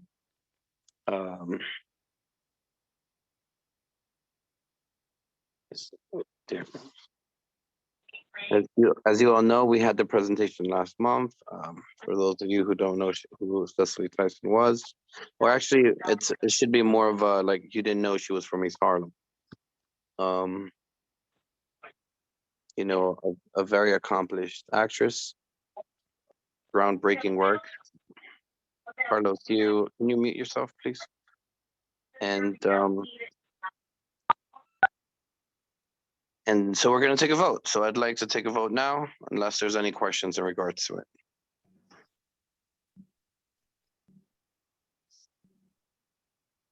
No? Okay. Do we need a motion to support the street naming request? That's exactly what we need. I would like to Make a make that motion. motion. Second it. There we go. Carlos. Ladies first. Jessica has made the motion, and it is seconded by Carlos. And do we have to do a roll call for the vote? Yes. Yeah.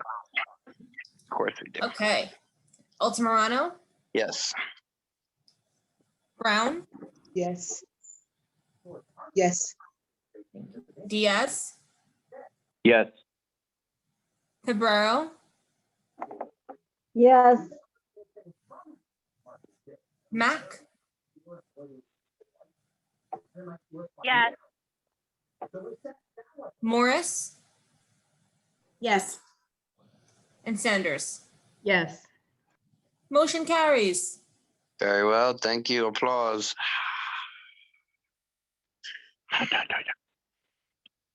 Okay. Thank you. Who's the bad? Oh, Nina. Thanks, Nina. Thank you. That way we don't have Nina, Debbie, and You're welcome, Nina. chasing us down. So, Thank you, Carlos. all right. Now we're going to move on to our survey. More excitement. I actually did the survey, and I want to thank Jessica for all her work and putting it together, and Carly for making it to a survey. We're gonna. I did the survey. I hope the rest of you did. You know, there are some things that would like to change, but overall, like I think it took me less than 10 minutes. I was trying to time myself, but it's really hard when you have a 4-year-old and a 2-year-old. It's not always the ideal situation. You And then can at take the it end- again, Jose, right? If you want to. Yeah, and then I was gonna say I tried it in my office, and that was even worse.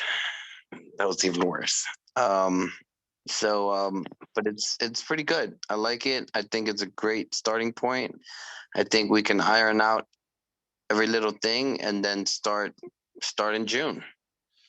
And I'm gonna push our electeds to help us, because they gotta help us, because we have a really ambitious number.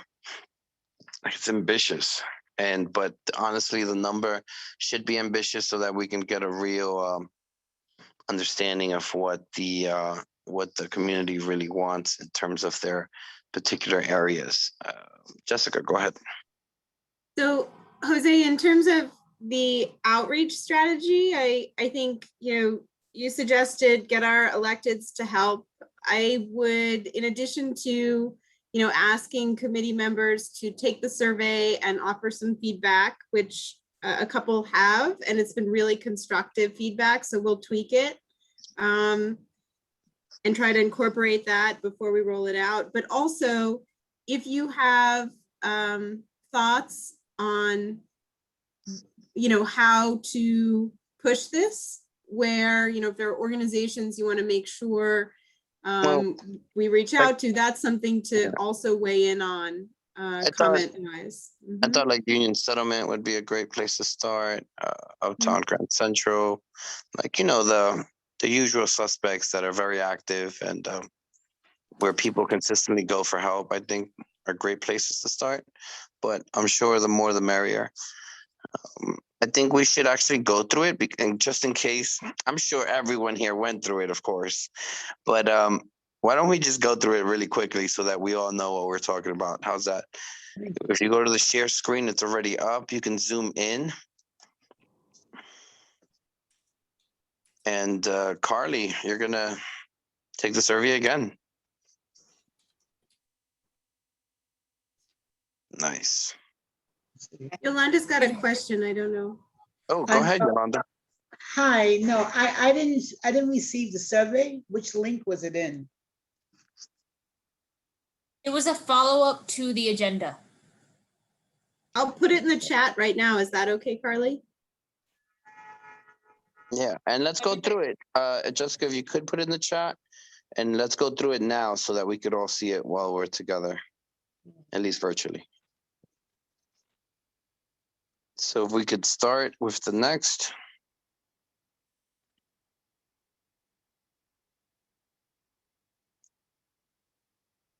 So the first question is, what are your neighborhood safety concerns? And we're allowing you pick pedestrian safety, street lighting, rodents.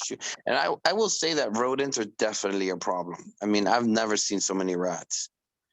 Like it's just getting out of hand. Shooting or violence, drug-related activity, interactions with NYPD, concerns for neighbors with mental health and or drug challenges. And we are also allowing you an other, so it could be open-ended. Is everyone seeing this? Yes. Beautiful. Thank you. All right, so let's move forward. Do you feel safe when walking in a neighborhood, crossing the street, standing in the corner? I'm not sure if maybe, Jessica, we can like rephrase this to be like, is there a moment when you feel unsafe? I'm not sure what's better.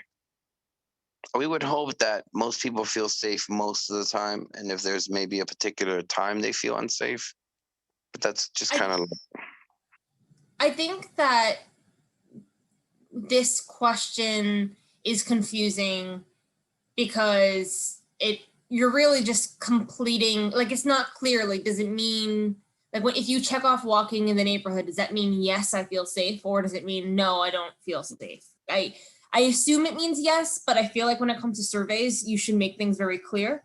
And right. I was thinking that maybe there are a couple of questions in this survey that is like, it's like a rating. So it's like, how safe do you feel, or like, how safe do you feel when walking in the neighborhood? Like 1 for not very safe, 5 for very safe, something like that. Like I do think it needs to be rephrased. Carly, one of the biggest challenges I had in getting to this point was very often it's, you know, this question, do you feel safe when? It's almost, what are we really trying to get at is when do people not feel safe, right?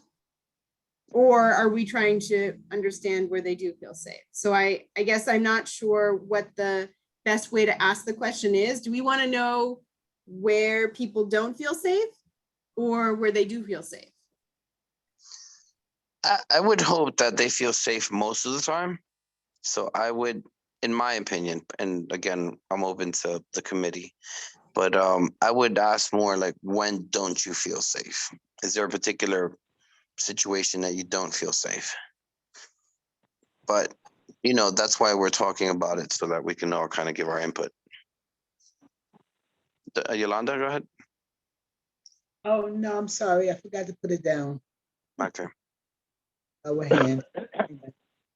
So would there then maybe be just another question? Maybe we can rephrase this, say, when do you feel safe in the neighborhood? Or when do you feel safe? Followed by a question that is, when do you not feel safe? As a way to ask both questions and get a set of responses for both things to then act on or respond to. would that help clarify and help us make the data more useful in some way? Yeah, I think we're gonna have to think about this one. But I like where we are though. And I also noticed that Carly has left her browser open so long that her Google hasn't updated. But I won't judge her. Okay. Is there anywhere you do not, but this is kind of it, like, is there anywhere you do not feel safe crossing the street? Okay, so that's more like not safety. This is more like traffic incidents. Is there anywhere, but this question should really be a location, right? If it's yes, it should say where do you feel. Okay, here we go. For you, there we go. Please indicate the beautiful. Okay, so let's move on. Can we combine those two and make them kind of like? I hear what you're saying, but no. Okay, I like that. All right, let's move forward then. Okay, Dawn has her hand raised, as does Rev Brown. Oh, Okay. but No, Dawn has. Okay, Dawn, go I ahead. can wait for Pastor. No, go Yolanda. ahead. I can go ahead. She saw you first. Oh, so I put it in the chat, which we're not supposed to do, but I just said that one of the things that I think the survey is heading towards, but not totally, is like, do you feel safe in the shoot, in the aftermath of a shooting, right? Like that to me is something that makes people stay inside. So I don't know. I don't know if this gets into safety, but for me, and I put it in the as like a other, like when there's a shooting, like was on 112th and First, we know that there's going to be an aftermath. There might be retaliation, right? So all of a sudden you're not so likely to walk. So anyway, I put that in the chat, but I wanted to say it for the record that certain blocks, if you know what's happening on that block, if there's open drug dealing on that block, you might take another route. And especially if it's the drug dealing is ramping up, and if there's smoking and there's open use, then you don't feel safe walking. Or I don't know if it's safe is the word, but anyway, I put that in the chat. And then also later on, it's missing subway as an option, but I'll wait till then. Oh, subway. That is a good, definitely a good addition. Maybe, safe and comfortable or confident walking a certain way. I think safe it's a relative term, but all those sort of perceptions of whether you want to be somewhere or not, or put yourself somewhere or not, I think we're calling that frame of mind safe. So if there's a better way to say it, please suggest. Yeah, I think we definitely have to work on it, because it's just, I understand exactly what you're saying. I just don't want it to be confusing to anyone. Yolanda, you had your hand raised? Yes. Okay. Yes. Back to the question, do you feel safe when walking in the neighborhood, crossing the street, standing at the corner? I'm usually concerned about my safety when I'm out in public. I think that maybe another option should be there, and that I do you feel safe when I don't feel safe?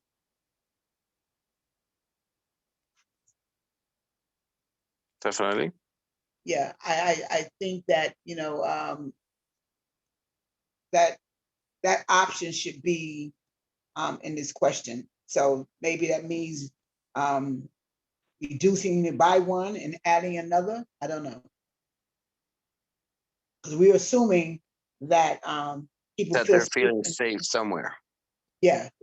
And so they don't feel safe. There are people who were shut in even before COVID because they were fearful of going out in the streets.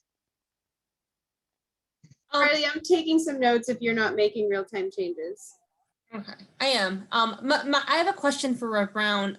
So what would you say the distinction is then between, like, I am usually concerned about my safety when out in public and I don't feel safe. Do you recommend I delete the fourth one? I feel like it's. Yeah, delete, I recommend, my recommendation is to delete, I am usually concerned about my safety when out in public. I would recommend deleting that and having, I don't feel safe. Okay. So this is the question. Assumption is that they feel safe in all those areas. Right. Yeah. This is the question that I'm unsure about, like the way it's set up, but I agree that, if I personally agree that this is just, this is just a word or your way of saying I don't feel safe. So if we decide to continue. Yeah, let's get rid of it. Well, so to change the question from do you feel safe when to when do you feel safe? Yeah, I think just the wording of it, because I think it might be a little leading. Got him. What'd you got? And possibly I'm it sorry. could be a statement. I feel safe when walking in the neighborhood, crossing the street, standing at the corner. I don't feel safe. Yeah, that sounds. I feel safe when.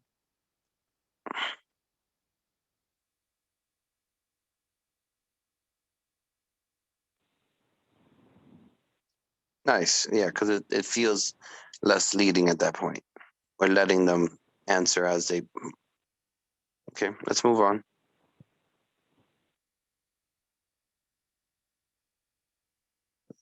Suggest.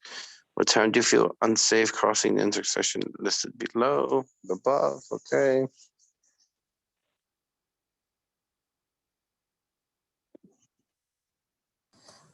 One other thing I might say about this series of questions is that we mentioned the different types of safety concerns here, but after we talk, when we ask about whether or not they feel safe crossing the street, we kind of just assume it's like something to do with the intersection, and I'm not sure if I'm not sure if you all feel that this question about that ask people to name their safety concerns is enough, or if you are interested in knowing why they feel unsafe at any of these intersections or directions.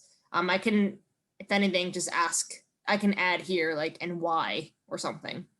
An open response would be great, I think, after that I feel safe when question, which Yolanda, to your point, would allow people who don't feel safe to say why.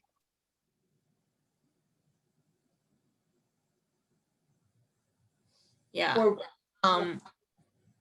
I actually think that this question here, is there anywhere where you don't feel safe crossing the street? It might be redundant because we're already asking over here, we already asked them here to check off if they feel safe crossing the street, and if anything, Maybe it's not redundant, but I think it's in the wrong place, because now we're asking about a transportation question, right? Like how safe is the intersection in terms of vehicle? Now we're not necessarily talking about how safe you feel in regards to the community or the neighborhood. So maybe we move that somewhere where it's more transportation based. I think it's an important question to ask in that kind of way, because very often problem intersections. I'm not saying to change right. the wording. I'm saying to change because it comes right after where you're asking someone, do you feel safe? Right. And so it's kind of like it should be more where the transportation happens, because now you're asking about the intersection, right? So I'm not saying we should change the wording. What I'm saying is kind of change the location of where the question actually is. So it doesn't. I don't have a problem with that. It's important to ask though, because it's one of the biggest things that we can respond to Absolutely. a specific intersection. So I think it's a good question to ask, but finding the right place for it, Jose, to your point, I don't disagree. It seemed a little out of sequence. So we can find the right place later, Carly. Just put it into where most of the transportation questions are, because it's getting close to 9 and people are jumping off.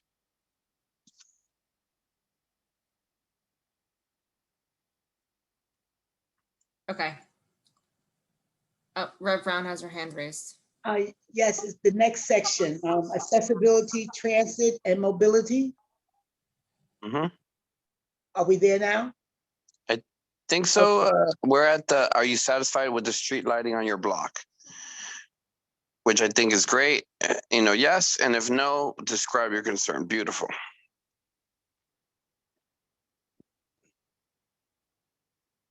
Now, what is this the question you wanted, Rev? I have a question. There are 3 questions. The first 3 questions are basic, similar questions. One deals with what transportation do you regularly use? The next question, same question, but how do you usually get around within East Harlem? And then the next one, how do you usually travel to or from your neighborhood? And I don't know what maybe I should first ask what the thought was behind having those 3 questions. Looking at it, I'm looking at it from a person taking a survey and wanting to keep surveys as simple as possible. It seems redundant. And even though I know they're highlighting some other specific areas, but I think one question would suffice for all those other areas that we're looking for. Well, I guess I think that's a good criticism, Reverend Brown. I think what we were trying to find out is, and maybe you can tell me if you don't think this matters, is the way people move around in the neighborhood. Is that different than the way people move around generally or to get elsewhere? Or does that not matter? Is it just about the way people move around and we assume that they move around here in the same way? I think everything matters. It's just a matter of keeping it in context and keeping it as short as possible. And so that we can keep people engaged. Surveys need to be engaged. We're going to do it our obligation, but think of the average person. I think that if we just had this question addressed once, just as a suggestion, and pretty much people who are going to answer these questions are those who live in East Harlem or live in the neighborhood, right? So in answering one of those questions, I think it will give us enough insight on how people move about. And then if maybe later on we want to get specific with another type of survey, but I think that it's, I just don't see the need for 3 similar questions with the same answers. Everything's important, but I don't think we need to capture everything in the survey. I agree. The first question, what modes of transportation do you regularly use, is maybe the best one, and the other 2 could go. Yes. Yeah. Sure. That sounds good.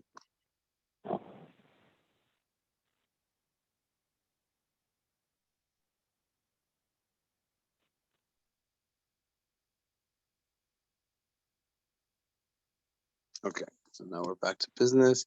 Next one is how, oh, okay, no, almost there.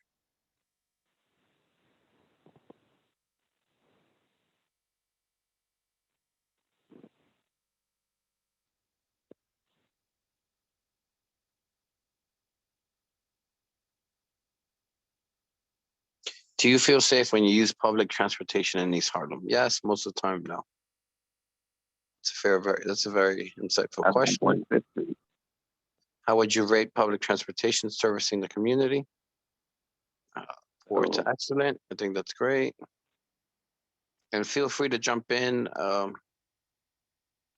gonna have a little mayhem in this so we can do it expediently. So just unmute yourself and speak. I would ask, I would say, or I would ask the committee, do you want to know what train or what particular line? location they regularly, well, which like stop they are at, or you don't have to say yes, just posing the question to the committee. You know what would be more useful, I think, is if going down to the public transportation one, Carly, is if we knew if it was a bus or train, right? Because that's our public transportation. No, a little further down. How would you rate it? Public transportation. Maybe have a question somewhere in between where it's like, because our trains are not terrible. Our buses, I feel our buses are terrible. I think most of our complaints come from buses. Trains obviously overcrowded, but buses that don't show up are worse than an overcrowded train. So I split it. How do you Yeah. rate subway servicing the community? How would you rate buses servicing the community? Yeah, I think that would be insightful to know. Dawn has her hand raised. Go ahead, Don. There was a question that we passed. I don't know, but oh, when you were talking about rodents, my pet peeve is actually like people who don't clean up after their dogs. And at night, when you can't see the sidewalk, you can't see where you're going, and you can just step in, like it's like a minefield of like dog waste. And Yes. so I'm closing my eyes right now. I know exactly what you're talking about. Yes.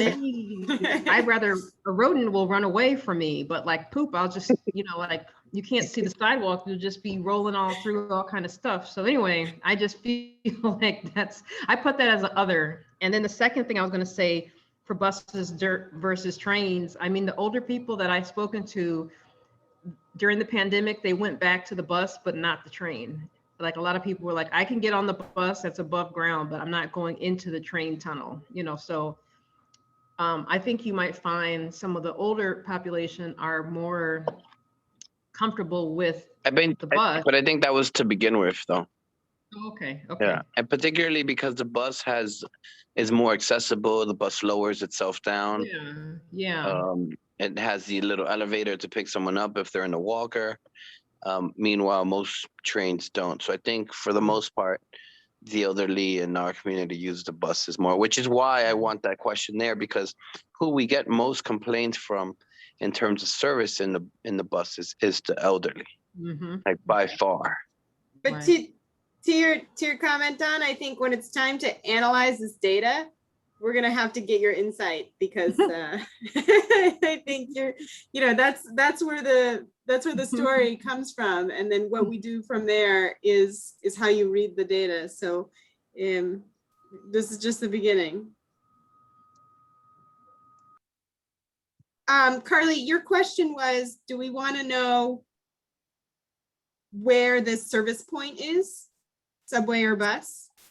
Yeah. Is there an easy way, kind of an open response to gather that, input? And if we have 475 people who have a problem at X place in the district, then we know we got challenges. Or, 90% of the people are talking about bus service along, heading downtown along Lexington, or I don't know. I mean, I think that would be a good data point to collect. I don't know how. Depends what we want to do. Are we talking about the safety factor or the actual use? Because if it's use, it wouldn't make sense, right? Because if a bus is late, it's late for every stop. Same thing for a train. So if we're dealing with a safety factor, then we can have a question, definitely, saying like, is there any particular bus or subway stop that causes you, hesitance to use, like that you'd rather avoid? Well, the question, do you feel safe when you use public transportation in East Harlem? Maybe a follow-on would be. Yeah. If not, I think that if we just ask them what their normal bus stop is, and I could figure out a better way to phrase it, then it doesn't really make that much of a difference, because what we can then do with the data is you know, like I'm not recalling like the specific Excel function, but like you can filter it by like you can kind of extrapolate based like from the subway stop that they say they normally take and Roughly where they live. yeah, well, Or where they don't feel safe is what you're saying. yeah, Connect the dots, yeah. yeah, like whether they don't feel, yeah, if they feel safe, if they don't feel safe taking the train normally and they say their stop is, I don't know, 125th Street, or if they, or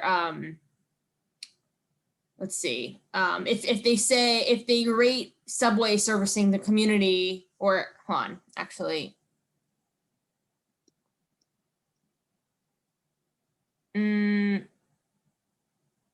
Service delivery and safety are two different measures, I think, right? They're two different measures, but but the point of what I'm saying is that you don't need to like you're just trying to find you're trying to localize the data, and you don't need to ask where their normal stop is relative to either of those questions. It could be a standalone, and it can help inform these two different measures. Like it can help. You can. I'm trying to think of an example right now off the top of my head, but do you ask identify your top 3 most frequently used public transit access points, or however you would say that? Yeah. What I do notice from the survey is and I'm not sure, maybe I missed it, but we're not asking them. Was it there? Like we need to know. I think one of the first questions should be like, which is your neighborhood? Like what block you're. Like that information is really necessary. And I think I don't remember now. Was it there? No. So where do you spend most of your time? See, but where you spend most of your time doesn't necessarily mean like that's your block, because you can congregate somewhere else and not live there. Do you add that clarification to the question? Where do you spend most of your time in East Harlem? Which is it's a fine question, but what I'm saying is we should have a question saying like, which is your block? What is your, in the neighborhood, where are you located? And obviously non-specifics, but a cross street would be great. Oh, I'm from 113th and 2nd. Anyone would be willing to give a quick cross street and not necessarily their exact address, right? So maybe this question here, where do you spend time in East Harlem? We could add, sort of like double ask or clarify, where do you spend time in East Harlem? What do you consider to be your cross streets, as opposed to this example that is here that isn't helping? Yeah. Where do you spend time in East Harlem? What do you consider your cross streets? And then somebody can answer that however they feel appropriate. Does that help, Jose? Yeah. I mean, where do you, or just, I like the question, where do you spend your time? I think we definitely need to know what their cross street is. And we have to get that information. I think that's like one of the most important informations that we need. Because that way we can kind of know where we're getting this information from. And then we can either use that to target other parts of the neighborhood where we're not getting information from, or basically, I mean, I think that's the whole survey is based on that, knowing that it's like a survey based to give us information, but in a very small area. Like we want to know what's happening on their block, not the entire neighborhood. Yeah, and so I would also ask Carly, can you, you can put in one answer, but can you put in multiple answers, or do you have to do that all in the same text block?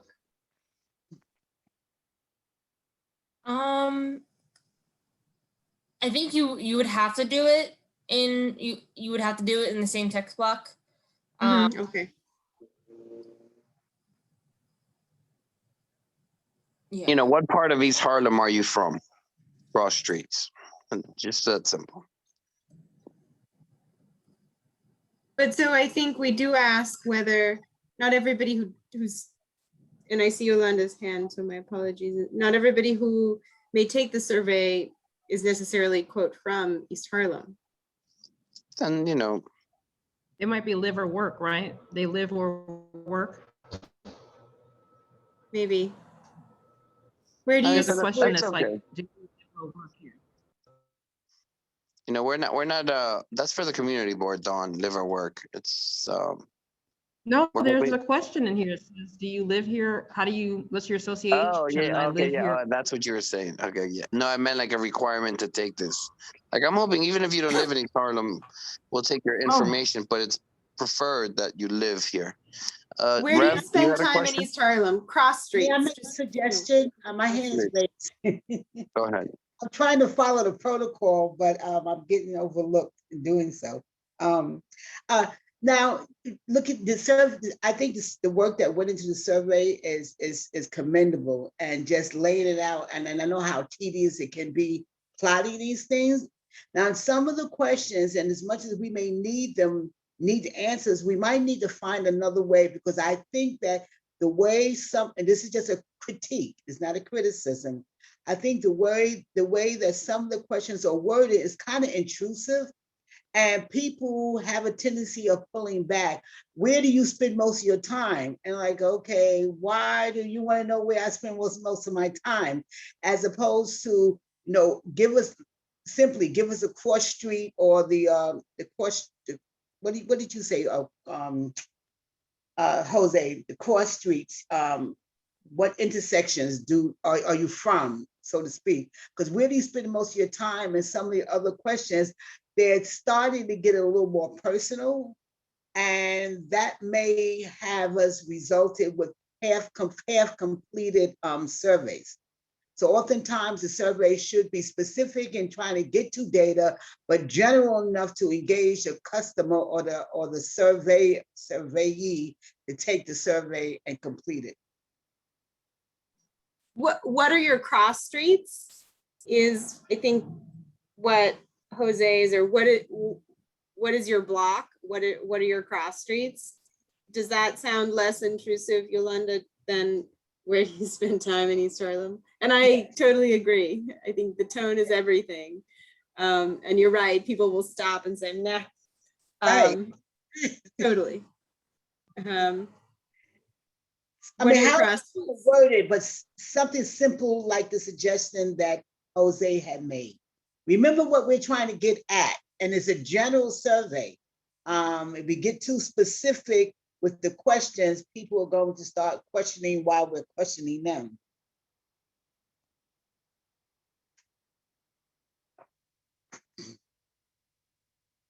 Okay, I'll put my hand back down. You're on mute, Jose. Oh, my bad. See, it happens to me too, Carly. So let's change this question to what cross streets do you live in East Harlem?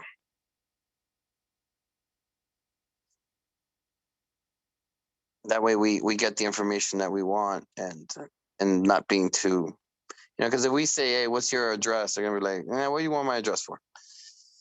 Because I would say that too. What cross streets? Where do you live in East Harlem? Cross streets. But so I think then do you live or work in East Harlem is a redundant, changes the question at the end. Which is fine. Because that would be good to know that, you know, you could live in East Harlem and work in East Harlem, right? Which doesn't happen much.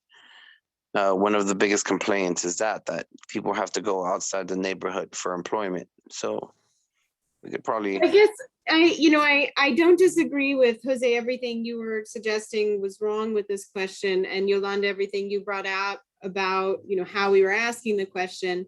But I think this changes the response that we would get place-based wise. It's a pretty innocuous question now, or specific, where do you live or work in East Harlem? And it would provide. Oh, no work. We don't want the work part. Can we just put the most important thing is if you live here. And if you don't live here, then you just put, I don't live here. But we want to know if you do live here, because the point of the survey was to get that, the information that's very dear and near, right? Like that way we can know, okay, this guy's from 101st and Park and he's saying that on that block, street lighting is bad. And if we don't know that, if we don't know exactly where he's from, then we couldn't really say, well, we'll know that street lighting is a problem, but we won't know where.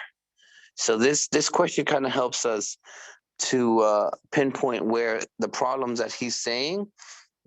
But so Jose, even if you, I hear what you're saying, that people who live here, we care, there's a priority to their response, but by just saying live, it discounts or alienates or causes confusion for people who might want to contribute and might have something valuable to contribute. So the next question can be, do you work in East Harlem? Please indicate your cross street. But them having separate, it's important for them to be separate. I respectfully disagree, but let's figure out a way forward. Perfect. Okay, where do you live? It's Harlem. Please indicate your cross street. We need to live. We can work on the work part. We can have a different question. How safe do you feel when you are in this area? Okay. Are there any improvements you may make you feel safer? Nice. What sort of things might improve the streetscape? We tend to use the block, but I guess we can use the streetscape. The block is fine if that's easier. I think Yolanda's point of accessible language or language that resonates well with people. We can say your block. Perfect. Oh, Carly read my mind.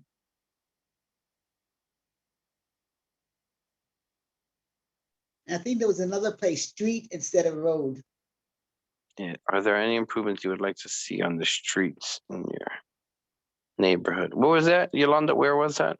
There was another question, something about the road and the sidewalk. And okay. I guess we'll get to it. And then no, it was further up. That's okay. We passed it? Yeah, I mean, people understand, but in the city, it's usually the street and the sidewalks. Yeah, I know. Where are the roads inside? Yeah.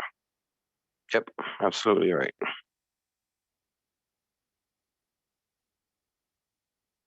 When I was in Texas, it was roads and sidewalks. There were no sidewalks. You're telling the street. Let's see. Okay, here we go. Is there anywhere you'd like to see on the street? Okay. Are there any improvements you would like to see on your block? Again, let's make it simple. Because the people, if you tell them the street, they're going to think the street. They're going to actually be like, are you talking about something on the street? So do we want to... How many questions do we have in the survey? Curious. I don't know. I think it's like 30. There was about 30 or so, yeah. I think 30. Oh, Lord. Not more than 40, yeah. But I will say that I finished it in like 10 minutes or less. But you have an obligation to finish it. Other people don't. No, but like in terms of like how the questions are, like, you know, it's most of them are multiple choice. So you're kind of like click, click, click. Okay. You know, I'm gonna to test it on some of my dispatchers. It could be Jose, just a note, I think Eva is participating in the chat, and I want to make sure everybody who's still here and caring at this point is aware that this is a work in progress, and we're going to sort of roll it out. Let me look at the chat. Incrementally, and which area do you feel least safe in East Harlem? So, multiple choice cut up. Just a process question, Jose, to clarify. Initially, we had intended to roll it out among committee members to make any changes. And then from there, we would push the survey out through the board and beyond. And so I think there may still be necessary tweaks or adjustments after today.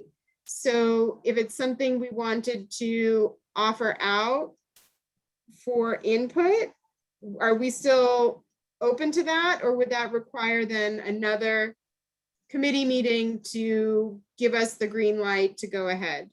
I mean, this is from our committee, so no one we decide. But I think that we can have any and all changes from here to the next committee. And the next committee, however it is, we're gonna start rolling it out. And then, like, I think we all agree that this will continuously be a work in progress. Like, we will change it or we will add to it. You know, we Data is can only comparable if you have apples to apples. exactly. So, No. but at the same time, if we wait until everyone gives their input, like this is, Yep, it'll never happen. So, I like, understand. Too. yeah, Next like year. yeah. Then what we're doing is just kind of wasting time because we'll be here for years. So we're gonna give a timeline, and we could actually we can tweak it in the next week, and we can distribute to the whole committee. We can distribute to the whole board, and we can get input. You know, and whatever input we deem worthy is good, and if we think something doesn't make sense, that's fine too. Well, so You know. just saying, you know, Eva's here and has some thoughts. Eva, if you want to take the survey and you have any suggestions, please feel welcome to offer them forward either to Carly, Jose, or myself to consider. Because I think we're trying to make this the best it can be, and any input and understanding of how it's received is good. So Eva dropped someone on her laptop. I don't know if she like pile drives them, like if that's a good, or maybe something on her laptop. I hope it wasn't a someone. But yeah, Eva's is very welcome to do that. But we will take any input, and but I do really want to get this going by next committee, so that we can, show some movement in it. And like I said, we can always continuously adapt this. All right. Are there any people you would like to see on your block? Perfect. Let's go. Next one, because it's 9/11. Okay. Is there anywhere that you would like to see more street activity? Okay.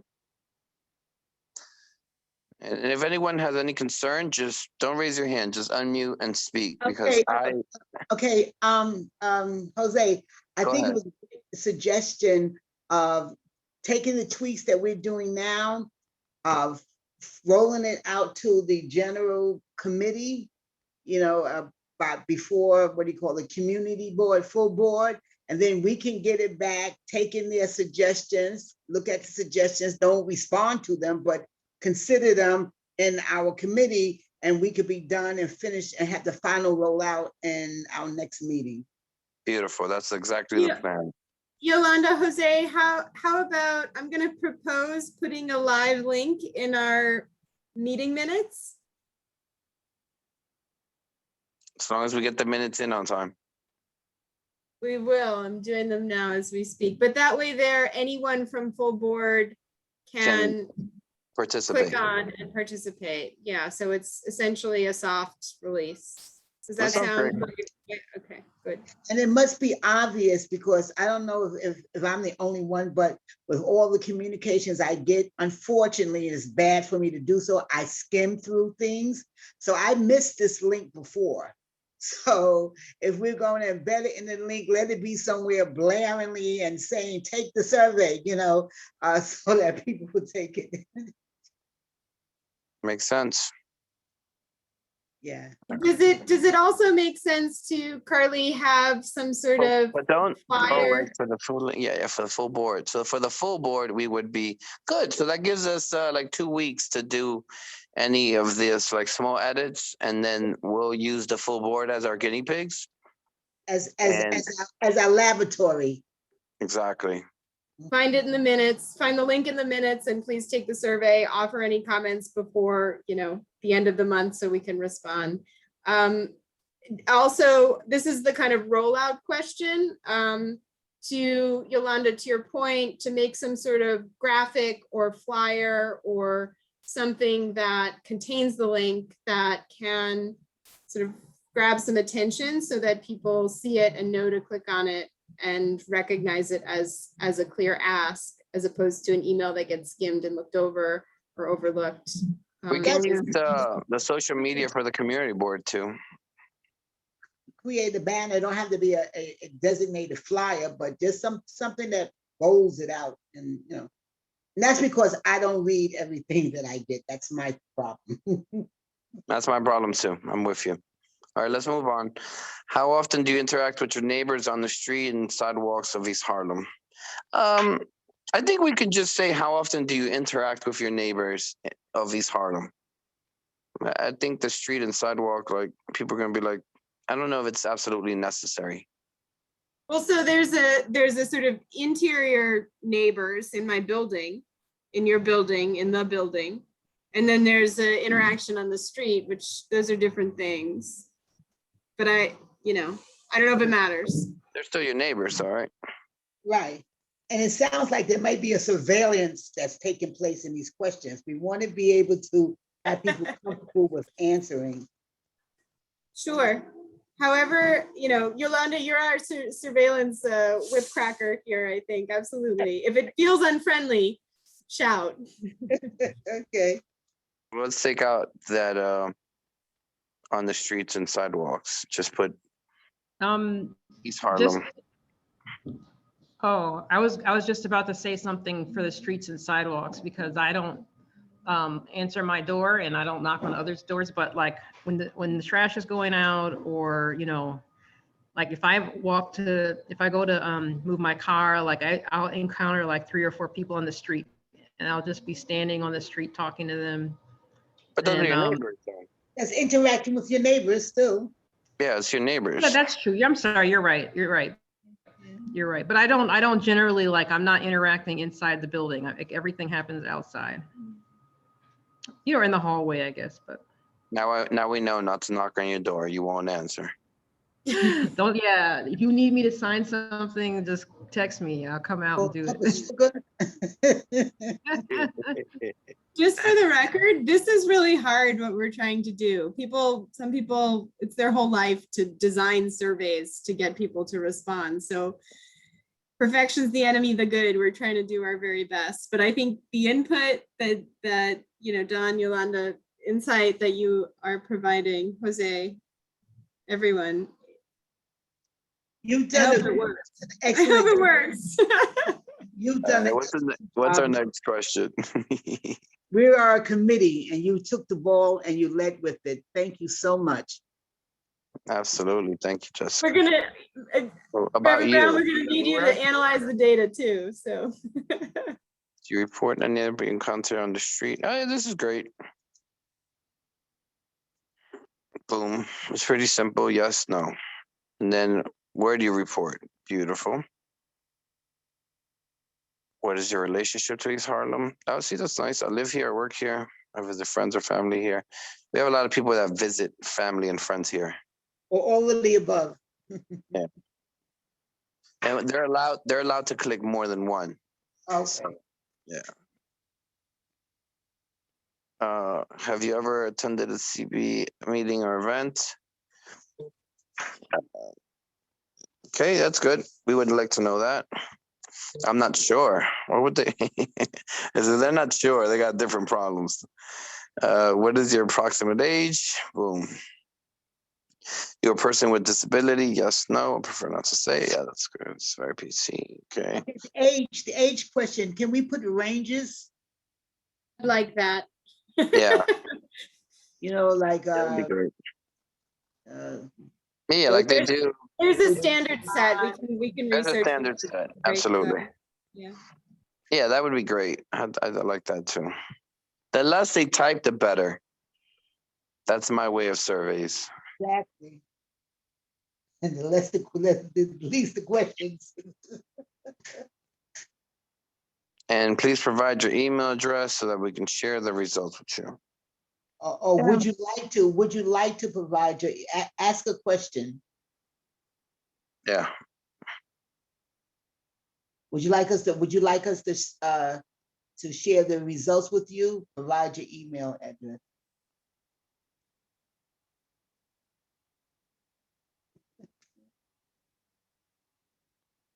Do you have permission to have your email address? Body, sorry. Yeah, that's good. Most people are actually more open to giving their email than, you know, their phone number or anything else. You know, so if it's an option. If they want to, they can. If they're not, they don't. Is that the end? That's I think we all. did it. I think we did it wrong because it took us an hour. That's all. All right, so we're gonna, you know, we'll tweak it as we go along. We have, you know, 2 weeks to tweak it. Then we'll give the link. I like Jessica's idea of putting in our minutes so that and I'll make sure to speak about it at full board to make sure that, you know. You can speak about at executive, right? Isn't that?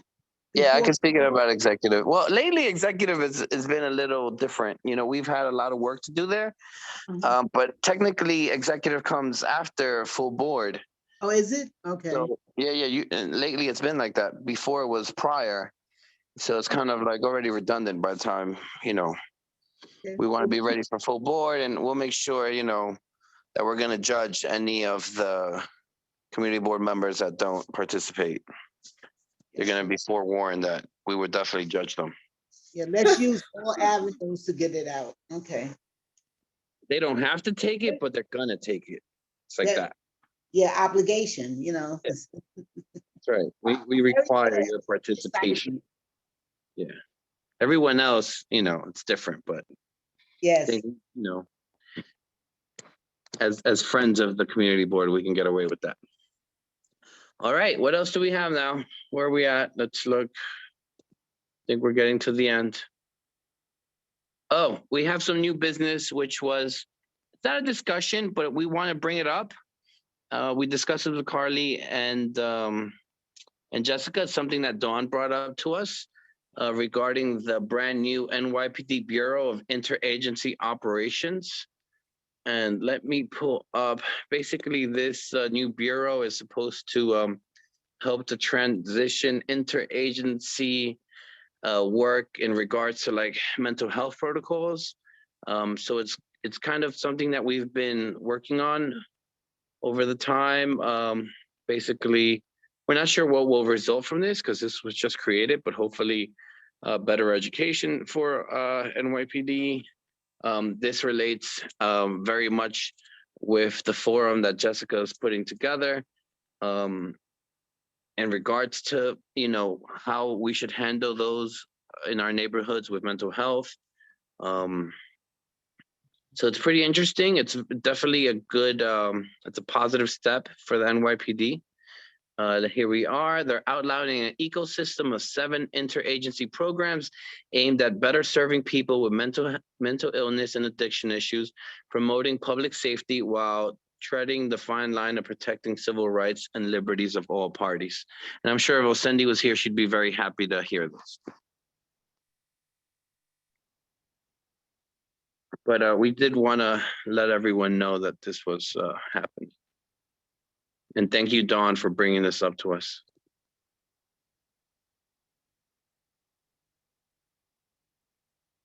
Did I mute myself? No, I'm good. Thank you, Dawn. All right, so what's next on our agenda? We're going to roll call and adjourn. Carly? Jessica has her hand raised. Oh, Yeah, sorry. just an announcement. Oh, right. Let's do announcements as we said we would. Double announcement. Go ahead, Jessica. Sure, I do have an announcement. So June 10th, I've worked with some AIA New York colleagues to put together a panel discussion on safe and equitable streets, focusing on age, ability, and inclusion. It's really top down, but I'll make sure you all, you know, there's some big heads who will have conversations, and I will share that with you all. I think there's a membership. For those who are AIA members, it's free, but if you want to attend, please let me know, and I can find a way to make that happen without any sort of cost. So please. What time is that on June 10th, Jessica? It's June 10th in the evening, Yolanda. Oh, it would be a Zoom meeting. So June 10th. It's a Thursday. It's a Thursday. A Thursday. Okay. I'll send some details if you're interested, I think there are probably a set of insights that would really maybe apply to some of the things that we're trying to make sure happen on the ground here. Yeah, I'll make sure you all have a link. Thank you, Jessica. Any other announcements? Oh, sorry, just one more point, Jose, sorry. It was something that came out of a conversation with some work that the New York Academy of Medicine has done and supported citywide with the question of age-friendly streets and age-friendly cities. So we don't always think about that as a point of question, but it's something that I know pandemic-wise, a lot of our elders have been squirreled away even more than all of us have been squirreled away. So as we start to move around again, it's something to consider that our survey, I think, also addresses. So that's all. Thanks, Jose. Thank you, Jessica. Any other announcements? I would like to announce Happy Mother's Day to all of you who are mothers. Have a beautiful day. I hope you all appreciate it. And, you know, thank you all. And that's my only announcement. Anyone else? Nope. All right, Carly, let's roll call. Sorry, let me go back to the attendance. Okay, Altarano, Present. Brown, Present. Collier, Diaz, President. Februaro, Here, Garcia, Mack, Morris, Here. Sanders, Present. and Wiltshire Clement.